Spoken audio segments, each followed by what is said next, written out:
Full Moon sale காலை 9 மணியிலிருந்து இரவு 12 மணி வரை ஜூன் 29 ஒரு நாள் மட்டும். இன்னைக்கு வைகோ சொல்லியிருக்காருல்ல, அந்த 2 பேரை மட்டும் ரிசைன் பண்ணிட்டு வர சொல்லுங்க, நான் நிக்க வச்சு ஜெயிக்க வைக்கிறேன். இதை விட குதிரை பேரத்துக்கு வேற சான்று. அவர் அந்த அமைச்சர், கல்வித்துறை அமைச்சர், ஒரு பேர் என்ன, ராஜ்மோகன், கம்யூனிஸ்டுகளை விமர்சித்தா நாங்கள் சும்மா விட மாட்டோம், நாங்கள் வருவோம். இதை விட கம்யூனிஸ்டுகள் மீது பெரிய விமர்சனம் வந்துட்டார். தேவையில்லை. தாவேக்கா அவன் ரசிகனா, ஆதரவாளரா, படித்தவனா, படிக்காதவனா எதுவும் தெரியல, எதா இருந்தாலும் கதறுன்னு போடுறாங்க. இந்த டைப்பில் ரியாக்ட் பண்ணுறாங்க. இப்போ இவங்களோட எப்படி பேசுறது அப்படின்றது ஒரு கேள்வியாக இருக்குது. இந்த இதற்குத்தானே ஆசைப்பட்ட பாலகுமாரால் சுகுர் வந்த அண்ணாச்சியும் ரோபோ சங்கரும் எப்படி நம்ம விஜய் சேதுபதி கிட்ட பேச முடியாது என்னன்னு, இவங்க பாரு அவன் டான்ஸ் ஆடிட்டு இருப்பான்ற மாதிரி.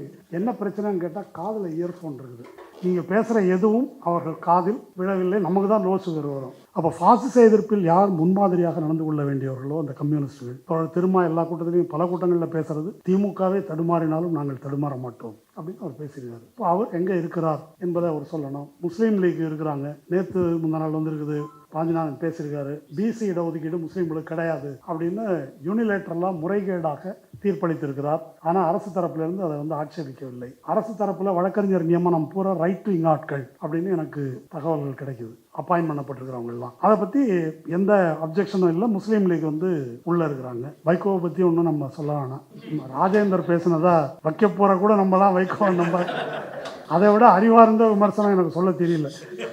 விஜய் எதை பத்தி பேசுறாரு? தீய சக்தி, ஊழல். கூட அடிஷன் என்ன, திராவிடியன் ஐகான்ஸ் என்று சொல்லக்கூடிய அண்ணா, பெரியார், கூட அம்பேத்கர், இந்த கட் அவுட்டுகள், படங்களை வச்சுக்கிறார். மக்களுக்கு ஃபார்ம் போதும். இது மோடியோட வேலை. எப்படி அம்பேத்கர் படத்தை வைத்துக் கொண்டு அரசியல் நடத்துகிறதோ அதே மாதிரி மோடியுடைய வேலையை கரெக்டா அதே மாதிரி செய்கிறார். இந்த போர்னோகிராஃபின்னாக்கா அது கொச்சையாக அல்ல, இது pornographic portrayal of an incident. போர்னோகிராஃபின்றதை மிகைப்படுத்தி காட்டுவது. அப்படி அது உருவாக்கப்பட்டது. அதுக்கு பலியானவர்கள் பெரிய அறிவாளிகள். பிரசாந்த் பூஷன், யோகேந்திர யாதவ். அருந்ததிராயை நேரில் பார்த்தப்ப கேட்டேன், என்னங்க உங்க ஃப்ரெண்டு பிரசாந்த் பூஷன் கேஜ்ரிவால் மாதிரி ஒரு ஆளை சப்போர்ட் பண்றான்? ஆமா நானும் கேட்டேன், அவன் ஒரு லூசு கோமாளி மாதிரி இருக்கிறான், ரைட் விங், அவனை எப்படி ஆதரிக்கிறேன்னு கேட்டேன். இல்ல அவர் நல்லவருன்னு சொன்னாங்க. வன்னியரசு ஒரு பேட்டி கொடுக்குறாருங்க, அவரெல்லாம் அதெல்லாம் ஒன்றும் பண்ணலைங்க, சினிமா கவர்ச்சியில் ஜெயிச்சிட்டாருன்னு சொல்றாரு. யார்? மந்திரியா இருக்கிறவர், அமைச்சரா இருந்துகிட்டு சொல்றாரு அவரு, சினிமா கவர்ச்சியில தான் அவர்கள் வெற்றி பெற்றார்கள் அப்படின்னு வன்னியரசு சொல்லும் போது மார்க்சிஸ்ட் கட்சி இதை எழுதுது. திராவிட இயக்கத்தினுடைய அரசியல் சித்தாந்தம், அதற்கு எதிராக சனாதனத்தை முன்வைத்து, அவர்களுடைய அரசியல் பார்வையை முன்வைத்து அவங்க பேசினது எதுவும் தமிழ்நாட்டில் எடுபடவில்லை, வெல்ல முடியவில்லை. இப்ப மலரும் நினைக்கிறாங்க. ஏன் அப்படின்னா, இந்த விவசாயத்தில் சொல்றாங்க இல்லையா, சீசனிங்னு சொல்லுவாங்கல்ல, மண்ணை பதப்படுத்துவது. அப்படி பதப்படுத்தும் வேலையை விஜய் செய்கிறார். அதனால தாமரை மலர்வதற்கான வாய்ப்பு உண்டு. அல்லது வேற விதமா சொல்லலாம், ஓடுற தண்ணியில தாமரை மலராது, தேங்கின தண்ணியில தான் தாமரை மலரும். அப்படி ஒரு அரேஞ்ச்மெண்ட்டை அவர் உருவாக்கி இருக்காரு. இப்போ மண்ணுக்கேற்ற இந்துத்துவத்தை கொண்டு வருவதற்கு அண்ணாமலை வர்றாரு. சித்தாந்த நீக்கம் செய்வதற்கு அதுக்கு முன்னால ரெடியா விஜய் உழுது பயிரிட்டு உழுது பதப்படுத்தி வைப்பதற்கு அவர் வந்திருக்கிறார். இது ஒன்றும் கான்ஸ்பிரசி தியரி இல்லை. இந்த காரணத்தினாலதான் திருமா சொல்வது போல இல்லை, கண் முன்னால் தெரிகின்ற இந்த உண்மை விவரங்களின் அடிப்படையில் தான் விஜய் ஒரு பிஜேபியின் ட்ரோஜன் ஹார்ஸ் என்பது என்னுடைய கருத்து. ஒரு ட்ரோஜன் குதிரை. வேற ஏதோ ரகசியமா அமித்ஷா கிட்ட பேசிட்டு வந்தாரு, காசு வாங்கிட்டு வந்தாரு, அதெல்லாம் இல்லை. அது நம்ம தெரியாத விவரங்களை பற்றி நான் பேசவில்லை. கூச்சல் போட்டுக்கொண்டு கௌரவம் என்பதே சிறிதும் இல்லாமல் பிடுங்கி தின்பதையே பிழைப்பாக கொண்ட ஒரு கூட்டம், சந்தேகத்துக்கு இடமளிக்கும் நபர்களை கொண்ட ஒரு கும்பல், கோமாளித்தனமான கம்பீரத்தோடு விலை உயர்ந்த கோட்டுக்குள் தன் உடலை திணித்து கொண்டு மந்திரி சபையின் நிர்வாகத்துக்குள் முண்டி அடித்துக் கொண்டு நுழைகிறது.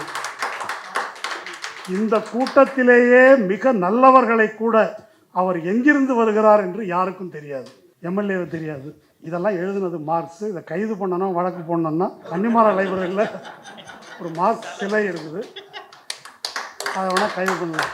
தெரியும் உங்களுக்கு, இந்தியா கூட்டணியில் அந்த கூட்டத்தில் மற்ற கட்சிகள் ஆர்ஜேடியோ அல்லது அகிலேஷ் யாதவோ ஜான் பிரிட்டாஸோ என்ன மாதிரி விமர்சனங்களை வைத்தார்கள், திமுக மாதிரி பரல என்பது குறித்து. அதுக்கப்புறம் சும்மா இல்லாமல் நான் ஆற்றிய உரைன்னு சொல்லிட்டு ராகுல் காந்தி ஒன்று வெளியிட்டார். அதுதான் இருக்கிறதுலே பெரிய கேவலம்.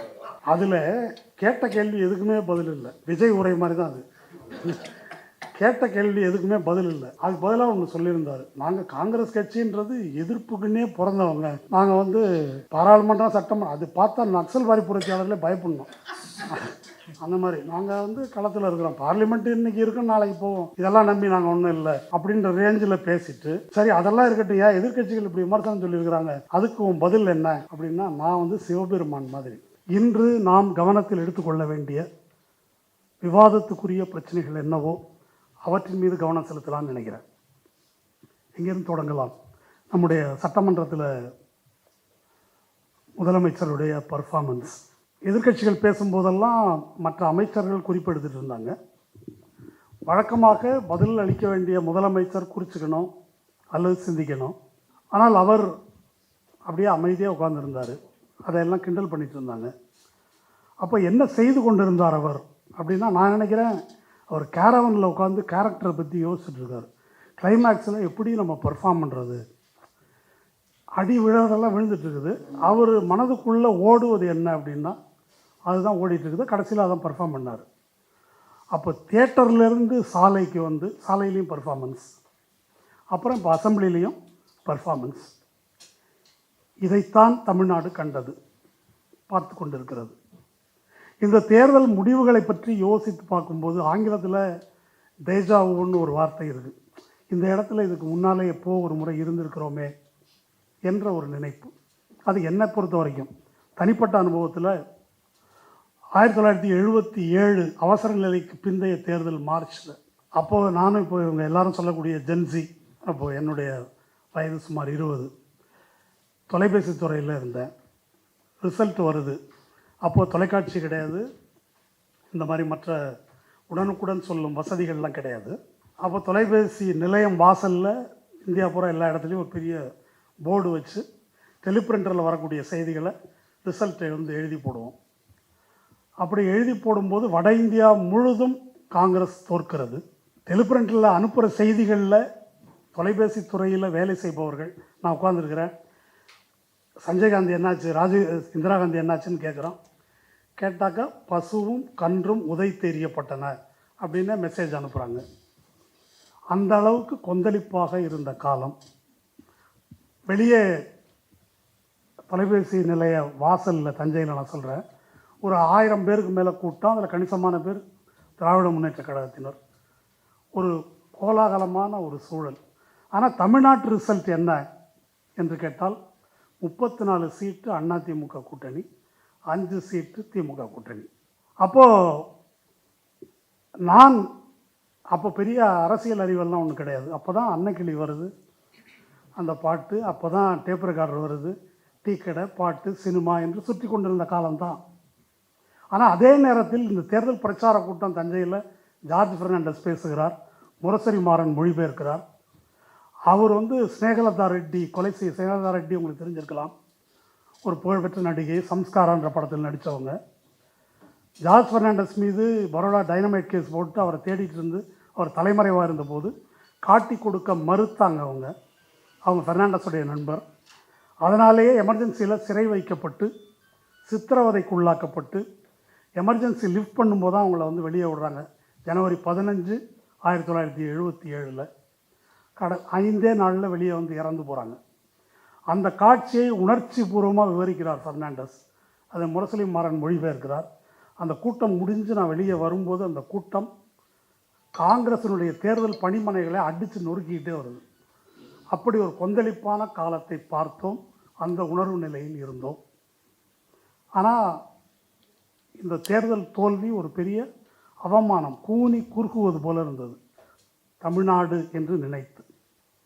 அன்னைக்கு திராவிட முன்னேற்ற கழகம் பாசிசத்துக்கு எதிராக எத்தகைய துன்பங்களை அனுபவித்தது என்பது எல்லாருக்கும் தெரியும். பலருக்கு கலைஞர் அன்றைக்கு முன்வைத்தது பாசிசத்துக்கு எதிராக வாக்களியுங்கள். எம்ஜிஆர் அன்னைக்கு என்ன முன்வைத்தார்? தீய சக்திக்கு எதிராக வாக்களியுங்கள், ஊழலுக்கு எதிராக வாக்களியுங்கள். இது ரெண்டும் தான் அன்றைக்கு எம்ஜிஆர் வைத்த முழக்கம்.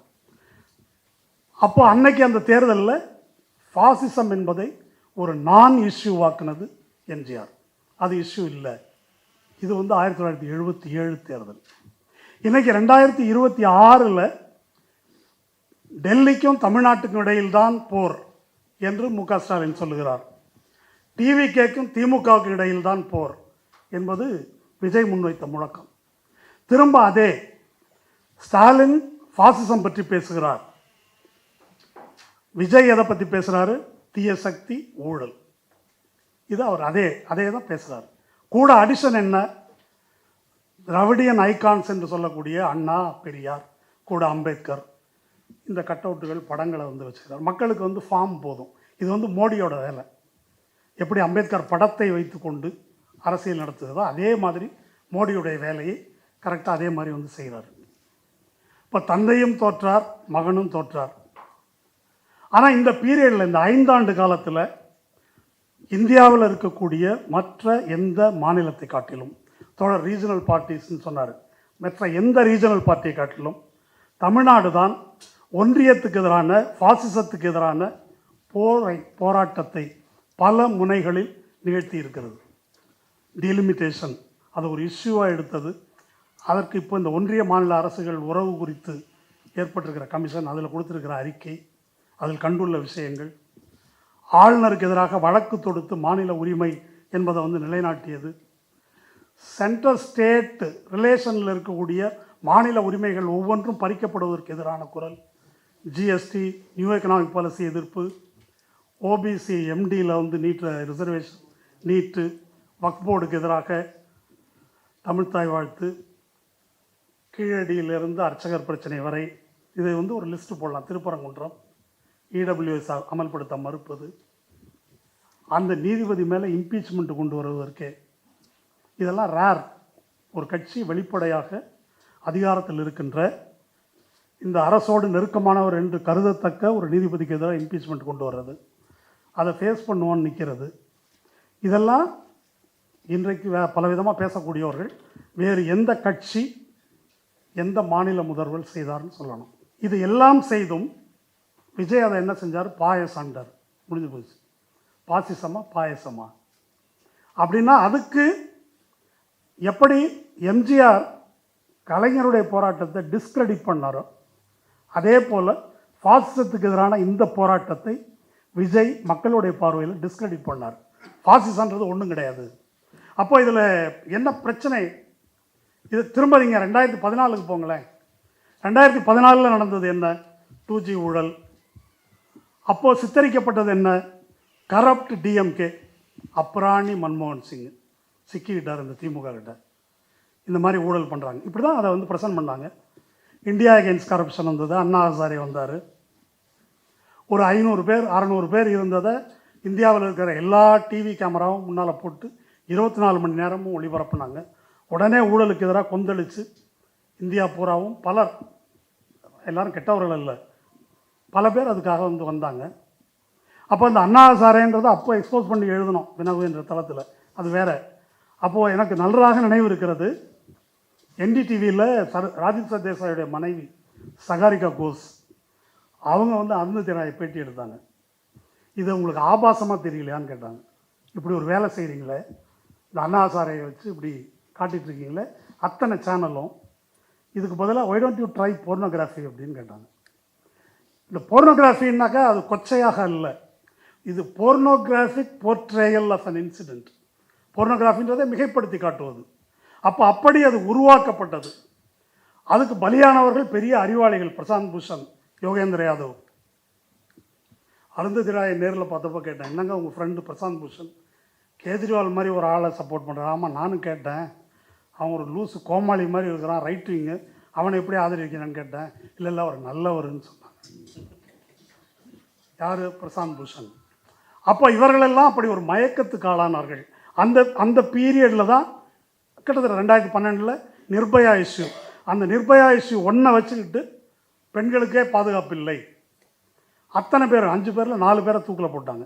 இப்போயே போட்டாங்கன்னு சுப்ரீம் கோர்ட் வரைக்கும் போய் போட்டு, அப்போ ஆனந்த் தெல்தும்டே ஒரு கட்டுரை எழுதினார். இதெல்லாம் செஞ்சது வரவேற்கிறேன், நடவடிக்கை எடுத்ததை. ஆனால் கைர்லாஞ்சியில் Bhotmange family rape and murder, Dalit family, அப்போ ஏன் இந்த சமூகம் கொந்தளி தேடவில்லை?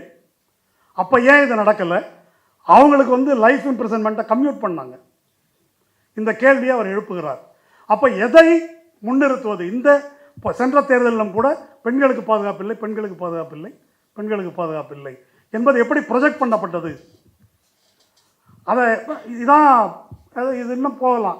அதர்வைஸ் மோடி எப்படி வந்திருக்க முடியும்? மோடி வந்து குஜராத் படுகொலையால் டிஸ்கிரெடிட் ஆகியிருந்தார். அவரை விடுவிப்பதற்கு 2 பேர் வேலை பார்த்தாங்க. ஒருத்தர் ஆர்கே ராகவன், ரொம்ப யோக்கியமான ஒரு அதிகாரி போல் சிபிஐ டைரக்டர் இருந்தவர். அவர் தான் வந்து ஜாக்கியா ஜாஃப்ரி வழக்கில் அவருக்கு விடுதலை வாங்கி கொடுத்தாரு. அதுக்காக சைப்ரஸ் தூதராக நியமிக்கப்பட்டார். இன்னொருத்தர் நம்ம வினோத் ராய் 2G வழக்கு, அதன் பிறகு ஒரு 4-5 பதவி அவருக்கு வரிசையாக வந்துச்சு. அப்புறம் நம்ம நீதிபதி சதாசிவம் அமித்ஷாவை விடுதலை செய்வதற்காக பின்னால் கவர்னர் ஆனார். இப்போ இந்த டிசைனில் தான் மோடி என்ற டிஸ்கிரெடிட் பண்ணப்பட்ட ஒரு நபர் இப்படி வர முடிகிறது. இப்போ இது நான் 3 இன்சிடென்ட் சொல்லிட்டேன். இப்போ நடந்தது, அவசர நிலை காலத்தில் நடந்தது, அப்புறம் 2014 நடந்தது. இது எல்லாத்துலேயுமே திரும்ப திரும்ப திரும்ப ஒரு தீம் சாங் ஒன்று வருது, ஊழல் எதிர்ப்பு. இப்போவும் அதான். இந்த ஊழல் எதிர்ப்பு என்பதை ஒரு நிர்வாக நடவடிக்கையாக ஏற்றுக்கொள்ளலாம், அதுக்கு மேலே அதில் மதிப்பு இல்லை. அது எப்போலேருந்து ஒரு அரசியலாக்கப்படுகிறது என்பது நமக்கு வந்து முக்கியம். ஏறத்தாழ காங்கிரஸ் ஆட்சி அகன்று மாநில கட்சிகள் வருகின்ற அல்லது நான் பிராமின் சூத்திர பஞ்சம நபர்கள் நாடாளுமன்ற அரசியலுக்குள்ள மாநில அரசியலுக்குள்ள வெற்றி பெற்று வரும் காலத்தில் தான் இந்த ஊழல் என்பது ஒரு பொலிட்டிக்கல் அஜெண்டாவாக மாற்றப்படுது. அண்ணா வந்து ஊழல் என்ற பொலிட்டிக்கல் அஜெண்டாவை வச்சு காங்கிரஸை ஃபைட் பண்ணலை. எப்போ அது வருது, இவன்லாம் வந்துட்டான் அப்படிங்கும்போது தான் அது வருது. யார் சலூன் கடைக்காரனும் லாண்ட்ரி கடைக்காரனும் வந்துட்டான் அரசியலுக்கு என்று எப்படி 60s 67களில் பேசப்பட்ட போது தான் இவங்கெல்லாம் நேர்மையாக இருக்க மாட்டாங்க, பாண்டையார் மூப்பனார் அப்படி அவங்கெல்லாம் ஒரு கௌரவமான மனிதர்கள், அவங்களுக்கு காசு திருட தேவையில்லை சார், இப்போ சொல்கிறாரில்ல விட்டு வந்தேன்னு, அது மாதிரி எம்ஜிஆரே அதுதான் சொன்னாங்க, விட்டு வந்தவர் அவருக்கு தேவையில்லை, யாருக்கு தேவை தான் இது மாதிரி வராங்கல்ல இவங்க தான் தேவை, இவங்க தான் வரண்டி திப்பாங்க. இப்படி அதுக்கு தான் நான் ஏற்கனவே ஒரு நேர்காணலும் சொல்லியிருக்கிறேன். இதுக்கு ஹிந்தியில் ஊழலுக்கு இருக்கிற வார்த்தை வந்து பிரஷ்டாச்சார், விலக்கப்பட்ட ஆசாரம். யாருக்கு விலக்கப்பட்ட ஆசாரம்?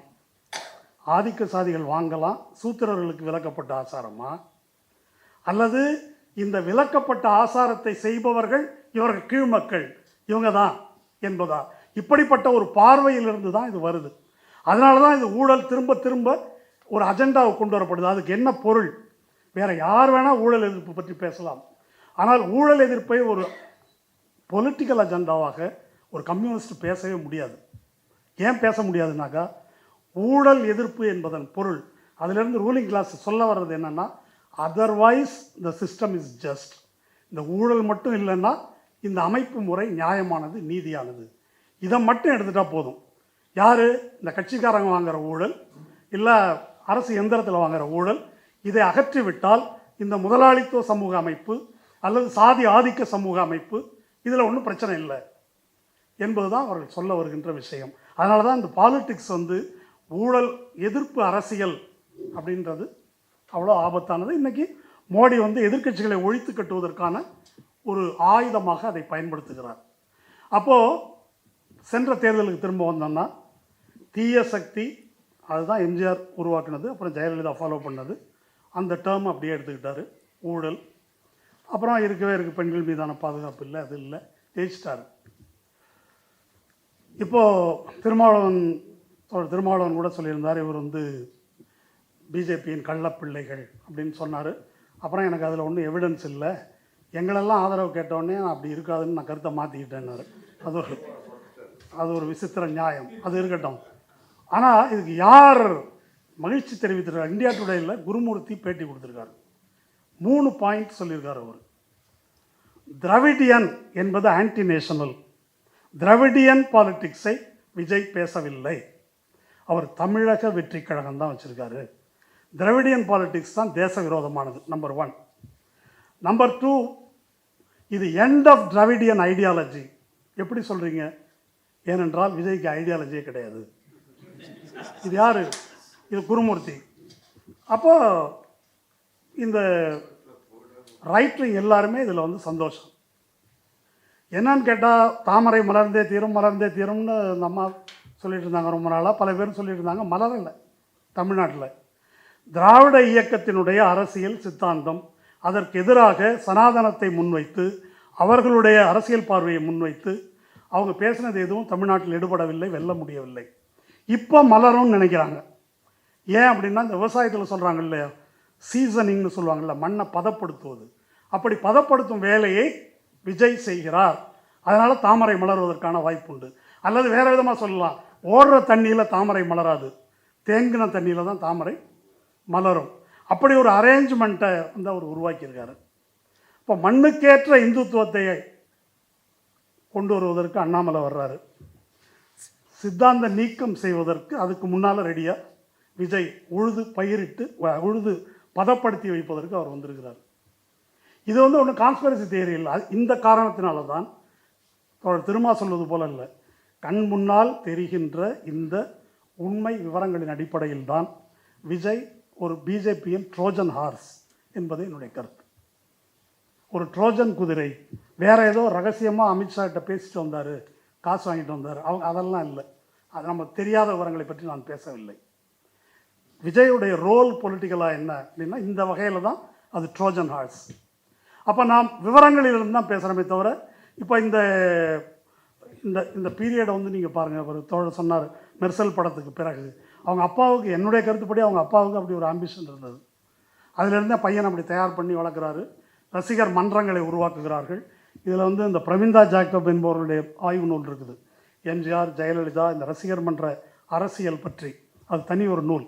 ஒரு ஸ்கீமோடு தான் வந்து அவங்க வர்றாங்க. அதை தொடர்ந்து செஞ்சுட்டு வர்றாரு. பிஜேபி அண்ணாமலையை வைத்து அதிமுகவோட கூட்டணி சேர்ந்து இப்படி ஏதாவது செய்ய முடியும்னு முயற்சி பண்ணாங்க, நடக்கலை. விஜய் வந்து அவர் தன் முயற்சியில் வருகிறார் என்றே எடுத்துக்கொள்வோம். கரூர் நிகழ்வு நடக்குது. கரூர் நிகழ்வு நடந்த அன்றைக்கு இரவே கான்ஸ்பிரசி தியரி கடைபிடிக்கப்படுது. அந்த கான்ஸ்பிரசி தியரியை வழிமொழிந்தது பிஜேபி. அதை வந்து மறந்துடக்கூடாது. நயினார் நாகேந்திரன் கடைசி வரைக்கும் அதை பேசிகிட்டு இருந்தார். அமித்ஷாவோட ஒரு கூட்டம் வரைக்கும் திரும்ப திரும்ப செந்தில் பாலாஜின்னு சொல்லிட்டு இருந்தார் நயினார் நாகேந்திரன். அது உடனே கமிஷன் வருது. அதை எப்படி அதை உறுதிப்படுத்துவது என்பதற்கான வேலை நடக்குது. இது அனைத்தையும் விட ஒரு தீர்மானமான ஆதாரம் உச்சநீதிமன்றம் சிபிஐ விசாரணைக்கு உத்தரவிட்டது. அப்பட்டமான முறைகேடான தீர்ப்பு. அந்த தீர்ப்பு பை டிசைன் அப்படி தான் அது வந்தது. ஏன்னா அதே நீதிபதி அடுத்த நாள் உத்தரப்பிரதேசம் பற்றிய வழக்கில் இந்த வழக்கில் என்ன கிரவுண்டில் கொடுத்தேனோ அப்படி கொடுக்க முடியாது, எதுக்கு எடுத்தாலும் கொடுக்க முடியாது, விசாரணையே தொடங்கலை, எப்படி சிபிஐ கொடுக்க முடியும் என்று அதே நீதிபதி சொன்னார். அப்போ இது அதை அப்படி சிபிஐக்கு ஒப்படைத்ததற்கும் இன்றைக்கு வரைக்கும் அந்த வழக்கு தூங்கி கொண்டிருப்பதும் இது எல்லாமே வந்து கேள்விக்குரியது. இது எல்லாமே சந்தேகத்துக்கு இடமானது. இப்போ தான் வருது இந்த அன்எக்ஸ்பெக்டட் விக்டரி. இந்த திராவிட முன்னேற்ற கழகத்தின் தோல்வி, விஜயனுடைய வெற்றி, இது ரெண்டும் ஒரு தேர்தலில் தான் நடந்திருக்குது. ஒரே நாணயத்தின் இரண்டு பக்கம் என்று கருதினாலும் இது ரெண்டையும் ரெண்டாக பிரித்து பார்க்கணுன்றது தான் என்னுடைய கருத்து. இப்போ திமுகவின் தோல்வியை மட்டும் எடுத்துக்கொண்டு பேச வேண்டும் என்றால் அவங்க வந்து உட்கட்சியில் ஒரு ஆய்வு வச்சுருக்கிறாங்க, விசாரிக்கிறாங்க. அதாவது இப்போது திமுக இன்னொரு 5 அல்லது 6 விழுக்காடு வாக்குகள் அதிகம் வாங்கியிருந்தால் சிம்பிள் மெஜாரிட்டியோடு வந்து வெற்றி பெற்று வந்திருக்க முடியும். அது தேர்தல் வெற்றி பற்றியது. அதுக்கு என்ன காரணம்? அதுக்கு வந்து உள்ள உட்கட்சி முரண்பாடுகளா, அல்லது பெண் நிறுவனம் சரியாக வேலை செய்யலையா, அல்லது கீழ்மட்ட ஊழல் மேல்மட்ட ஊழலா, அல்லது அவர்களுடைய ஹியூப்ரிஸ் ஆணவமா, அல்லது துதிப்பாடிகள் வந்து உண்மையை கொண்டு போகாமல் தடுத்து விட்டார்களா, விஜயோடைய பொய் பிரச்சாரமா, குழந்தைகளை வாக்களிக்க சொன்னதா, இப்படி ஒரு பட்டியல் போட்டு இந்த 5-6 விழுக்காடுகளுக்கான கணக்கை என்னன்னு தேடி எடுத்துட முடியும். ஆனால் அது அந்த கட்சியின் பரிசீலனைக்குரியது. நாமும் பரிசீலிக்கலாம். அதை காட்டிலும் முக்கியமானது இந்த 35 விழுக்காடு இவங்களுக்கு எப்படி கிடைச்சது, அது வந்து நமக்கு முக்கியம். எப்படி ஒரு இப்படி சொல்லலான்னு நினைக்கிறேன், ஒரு கோமாளி, அவர் கீழே இருக்கக்கூடிய ஒரு கிரிமினல் கும்பல், இவங்க வந்து இப்படி ஒரு சுயமரியாதை மண்ணை, இப்படி ஒரு திராவிட இயக்கம், பொது உடைமை இயக்கம், இப்படி ஒரு அரசியல் இருக்கக்கூடிய மரபு உள்ள ஒரு மண்ணை ஒரு குறுகிய காலத்தில் அவர்கள் எப்படி கைப்பற்ற முடிந்தது அப்படின்ற கேள்வி, அதுதான் நமக்கு விடை தேட வேண்டிய கேள்வி. அது முக்கியமான கேள்வி. அந்த வகையில் பார்க்கும்போது இது திராவிட முன்னேற்ற கழகத்தின் தோல்வி அல்ல, தமிழகத்தின் தோல்வி. இந்த முடிவு அதிர்ச்சி தருவது என்பதை விட சமூகத்தின் இந்த இழிந்த நிலை தான் நமக்கு வந்து அதிர்ச்சி ஊட்டக்கூடியது. இப்படி சொல்லும்போது ஒரு பிரச்சனை இருக்குது. அந்த பிரச்சனை தான் இப்போ விவாதத்தில் இருக்குது. பொதுவாக ஒரு கிளிஷே இருக்குது, மக்கள் தீர்ப்பே மகேசன் தீர்ப்பு. இது ஒரு இத்து போன ஒரு வாக்கியம். அப்போது எதை பற்றியும் இப்போ ஜெயலலிதா வந்து கன்விக்ட் ஆன பிறகும் ஜெயித்தாங்க. அப்போ மக்கள் தீர்ப்பே மகேசன் தீர்ப்பு, அதுதான் அவங்க சொல்லிக்கிட்டது. குன்றா என்ன வேணால் சொல்லிட்டோம். அப்போ கொலகாரன் கூட வரலாம். எத்தனை சாமியார்கள், சாய்பாபாக்கள், அவங்க அத்தனை யாரும் வந்து எல்லாம் விடுதலை ஆகிறாங்க பல பேர். அப்போ இந்த மக்கள் தீர்ப்பே மகேசன் தீர்ப்பு, அதை வந்து முதல்ல நிராகரிக்க வேண்டும். நிராகரிக்க வேணும்னா தீர்ப்புக்கு நம்ம கட்டுப்பட்டு தான் ஆகணும். ஆனால் அதை மதிக்க தேவையில்லை. அம்பேத்கர் வந்து உச்சநீதிமன்ற தீர்ப்பை பற்றி ஒரு முறை சொன்னார் இல்லையா, இந்த தீர்ப்புக்கு நான் கட்டுப்படணும், ஆனால் நான் இதை மதிக்க மாட்டேன்னு சொன்னார். அதுபோல் அதை மதிக்க நாம் தேவையில்லை. இந்த தேர்தல் நாணயமாக நடந்ததா? இப்போ தோழலாம் சொன்னாங்க, எலெக்ஷன் கமிஷனுடைய முறைகேடு அல்லது எஸ்ஐஆர் வாக்கு நீக்கத்தில் உள்ள முறைகேடு அல்லது இவிஎம்மில் முறைகேடு, இந்த கொஸ்டின்லாம் இருக்குது. அந்த கொஸ்டினுக்குள்ளலாம் போகலை, அதெல்லாம் தப்பே நடக்கலை, எல்லாம் நேர்மையாக நடந்தது என்றே வைத்து கொண்டாலும் இந்த தீர்ப்பை நாம் மதிக்க தேவையில்லை. ஆனால் அப்படி சொல்வது தவறு என்று மற்ற பலர் கருதினாலும் பரவாயில்லை. ஏன்னா சம்பிரதாயமாக எல்லா கட்சிகளும் சொல்கிறது. ஏன்னா ஒரு ஆட்டத்தில் இருக்கும்போது அந்த ஆட்ட விதி அதை மதித்து ரெஃபரி சொல்கிறத ஒத்துக்கணும் அப்படின்ற மாதிரி, சரி ஓட்டு போட்டாங்க ஒத்துக்கணும் அப்படின்னு சொல்கிறாங்க. ஆனால் இதில் ரொம்ப அதிகமாக மக்கள் தீர்ப்பை புனிதமாக கருதி கொண்டாடும் நிலைக்கு கம்யூனிஸ்டுகள் போயிருக்கிறது தான் கவலைக்குரியது. அதை வந்து அதை பற்றி ஒரு விவாதம் நடக்குது, அதை நம்ம பேசுவோம். மார்க்சிஸ்ட் கட்சிக்கும் திமுகவுக்கும் இடையில விவாதம், அவங்க எழுதுறது இது நடக்குது.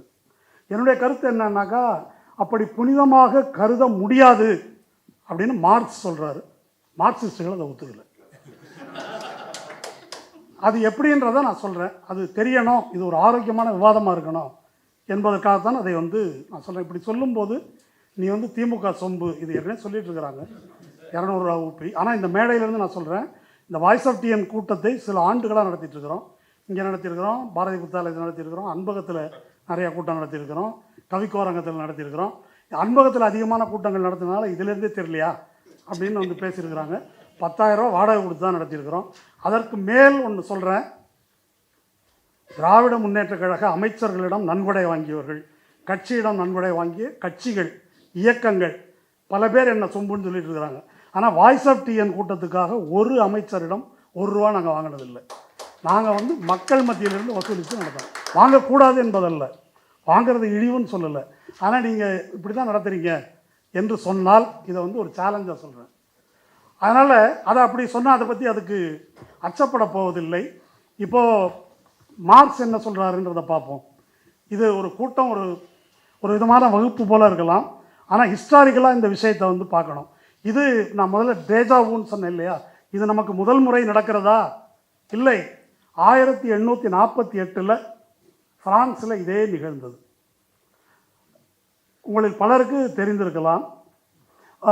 பிரான்ஸு இந்த பிரெஞ்சு புரட்சி அப்படின்றது தான் ஜனநாயகத்தை முதல்ல, சுதந்திரம், சமத்துவம், சகோதரத்துவத்தை முதலில் கொண்டு வந்தது. அப்போது அந்த பிரெஞ்சு புரட்சி 1789, அது declaration of the rights of man and citizen என்பது 1789 வருது. அதிலிருந்து ஒரு 50 ஆண்டுகள் இப்படியும் அப்படியுமா போராட்டம் நடக்குது. மன்னராட்சிக்கும் ஜனநாயகத்துக்கும் மாறி மாறி, ஸ்மூத்தெல்லாம் எதுவும் நடந்துடல. 1848 தான் யுனிவர்சல் மேல் சஃப்ரேஜ் வருது. ஆண்களுக்கு மட்டும், 21 வயதான ஆண்களுக்கெல்லாம் ஓட்டுரிமை என்பது வருது. அந்த தேர்தல் ஒன்று நடக்குது.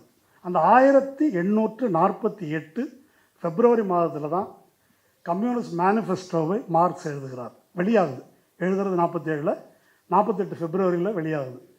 கம்யூனிஸ்ட் மேனிஃபெஸ்டோவை பற்றி படிக்கிறவங்க நீங்கள் படிக்கலாம், தெரிந்த தோழர்களுக்கு தெரிஞ்சிருக்கும். அது மிக முக்கியமாக சொல்வது, முடியாட்சியும் வாரிசு அதிகாரமும் நிலப்பிரபுத்துவமும் வீழ்ந்து ஒரு மாடர்னிட்டி, தொழில்துறை, முதலாளித்துவம் வளர்ந்து வருவதையும் தவிர்க்க இயலாமல் அது வந்து உழைக்கும் வர்க்கம், தொழிலாளி வர்க்கத்தை கொண்டு வரும், அந்த அதிகாரத்துக்கு இட்டு செல்லும் என்று வரலாற்றின் நிகழ்ச்சி போக்கை அது ஒரு பறவை பார்வையில் வந்து சொல்லுது கம்யூனிஸ்ட் அறிக்கை.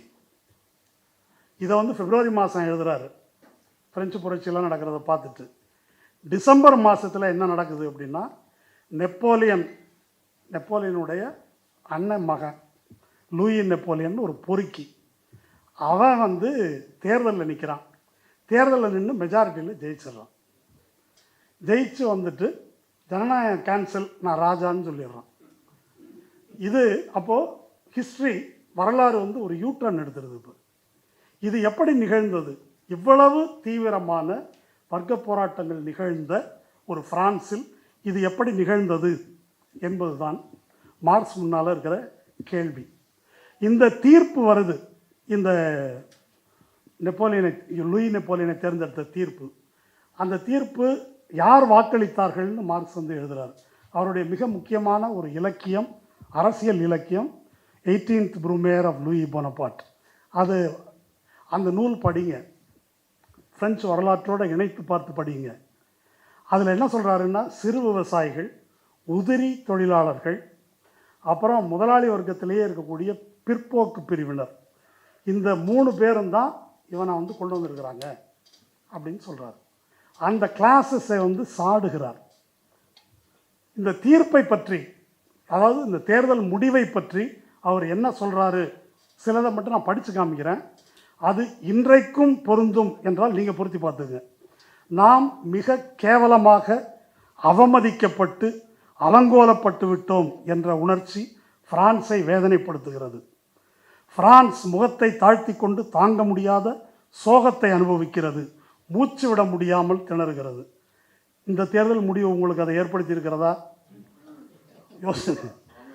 நான் கவனமில்லாதிருந்த நேரத்தில் ஒரு சாகசக்காரன் என்னை மானபங்கம் செய்து விட்டான் என்று கூறும் பெண்ணையோ பிரான்ஸையோ யாரும் மன்னிக்க மாட்டார்கள். அப்போது நம்ம எதிர்பார்க்கவே இல்லைங்க, நம்ம பேசணும்ல.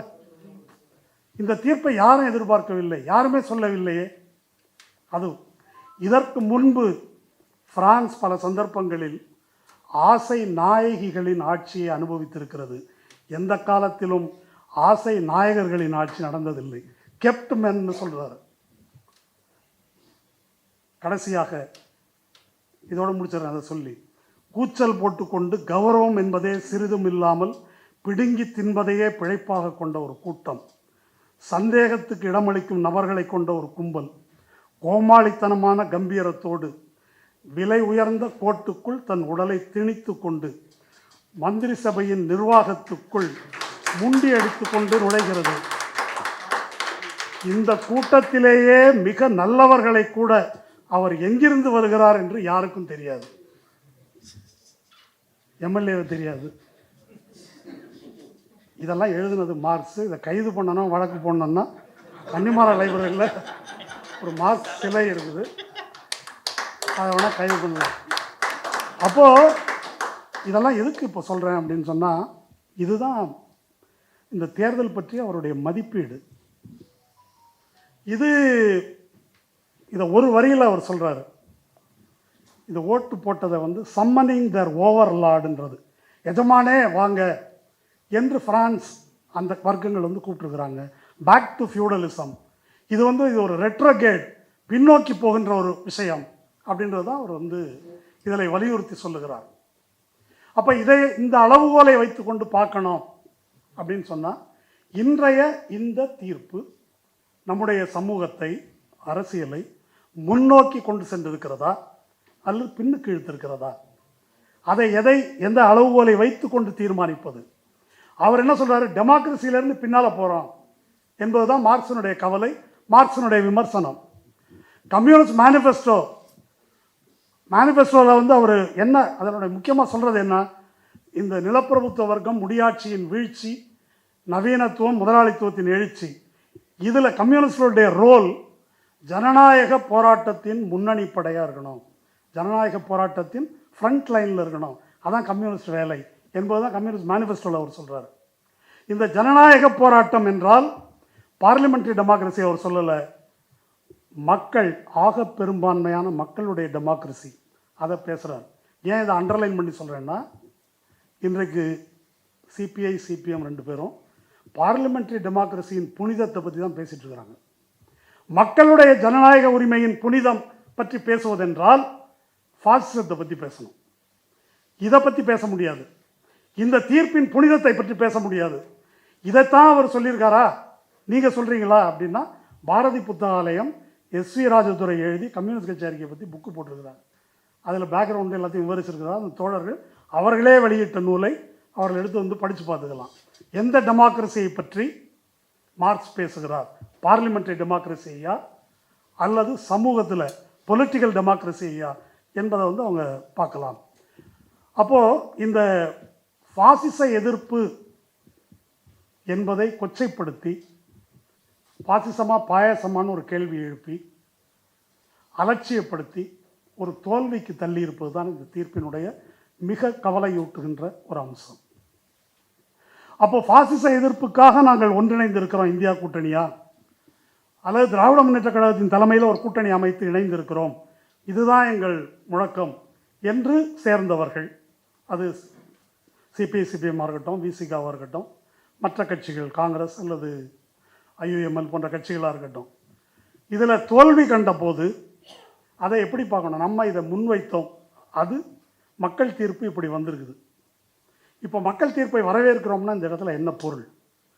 நாங்கள் முட்டாள்கள், மக்கள் அறிவாளிகள் என்பதா, அல்லது நம்ம அரசியலை கைவிட வேண்டும், இதுதான் கரெக்டான அரசியல், இதை பின்பற்றுவோம், பாயசம்லாம் ஒன்றும் கிடையாது, விஜயே சொல்லிட்டாரு, பாயசம்தான், அதெல்லாம் ஒன்றும் பிரச்சனை இல்லைன்னு சொல்லிட்டாரு, அப்போ அதுக்கு மாறிக்கலாமா? அப்போ இதை என்ன பார்க்க வேண்டும்? இப்போ இது பற்றிய வந்த வாத பிரதிவாதங்களில் தோழர் சண்முகம் நிறைய பேசியிருக்காரு. அவர் பேசினதெல்லாம் நான் கோட் பண்ணால் அது தனிநபர் தாக்குதல் அப்படி அது சொல்லப்படுவதற்கும் திருப்பப்படுவதற்கும் போகும். அவங்க இதுக்கு ஒரு நீண்ட அறிக்கையை வெளியிட்டிருக்கிறாங்க மார்க்சிஸ்ட் கட்சி சார்பாக. அந்த அறிக்கையிலிருந்து மட்டும் அந்த அறிக்கை ஃபுல்லாக கையில் வச்சுருக்கிறேன், ஒன்றும் டிஸ்டார்ட் பண்ணல. அந்த அறிக்கையில் இந்த தீர்ப்பு யார், இந்த தேர்தல் முடிவை பற்றி அவர்கள் என்ன சொல்லுகிறார்கள்? இன்றைய இளைய தலைமுறையினர் தங்களின் வாழ்க்கை அனுபவத்திலிருந்து புதிய மாற்று சக்தி ஆட்சிக்கு வர வேண்டும் என்று விரும்பி வாக்களித்துள்ளனர். இங்கு மட்டுமல்ல, உலகின் பல நாடுகளில் இடதுசாரி வலதுசாரி இரண்டு தரப்புக்கும் வெற்றி கிடைத்து ஆட்சியில் அமர்ந்துள்ளனர். நேபாளம், இலங்கை போன்ற அண்டை நாடுகளிலேயே இளைஞர்களின் பேராவேசத்தை கண்டோம். எனவே இங்கு மட்டும் மாற்றம் கூடாது என்பது சரியா? இது இப்போது இதை இலங்கையிலையும் நேபாளத்திலையும் பங்களாதேஷ்லேயும் நடைபெற்ற அந்த எழுச்சிகளோட கம்பேர் பண்ணிட்டாங்க. இந்த கம்பேரிசன் முதல்ல சரியா? இங்கே என்ன மக்கள் எழுச்சி நடந்தது? இலங்கையில் நடந்தது என்ன? அறகலைய போராட்டம் என்பது ராஜபக்ஷ பொருளாதார நெருக்கடி, இந்த அரசு அது தூக்கி எறியணுன்றதுக்காக லெஃப்ட் ஃபோர்ஸஸ் வந்தாங்க. அப்புறம் ஜேவிபியினுடைய மாஸ் ஃப்ரண்ட் டேக் ஓவர் பண்ணது. நேபாளில் என்ன நடக்குது? நேபாளில் அங்கே யுனைடெட் கம்யூனிஸ்ட் பார்ட்டி சிபிஐஎம்எல்லும் மாவோயிஸ்ட் பார்ட்டி இவர்கள் மாறி மாறி கூட்டணி வைத்து சந்தர்ப்பத்தில் அயோக்கியத்தனம் பண்ணி டிஸ்கிரெடிட் ஆகிட்டாங்க. எத்தனை முறை அதை படித்து பாருங்கள். அது இல்லாமல் அவர்களுடைய பிள்ளைகள் நெப்போ கிட்ஸுன்றவங்க ஆடம்பரமாக இருக்க, நேபாளத்தை சேர்ந்த ஆக பெரும்பான்மையான மக்கள் அங்கே பிழைக்க வழி இல்லாமல் வெளி மாநிலங்களில் வெளிநாடுகளில் போய் வறுமையில் உழலும் போது இவங்க இப்படி இருக்கிறாங்க அப்படின்றதுலேருந்து வந்த ஒரு ஆத்திரம். இப்போ வந்திருக்கிற ரெப்ரசன்டேட்டிவ் ஒன்றும் கரெக்டான ரெப்ரசன்டேட்டிவ் இல்லை, அவர் ஒரு ரைட் விங் பர்சன். அவரை ஒரு கலவரம் நடக்குது, அவரை கொண்டு வைக்கிறாங்க. பங்களாதேஷில் என்ன நடக்குது?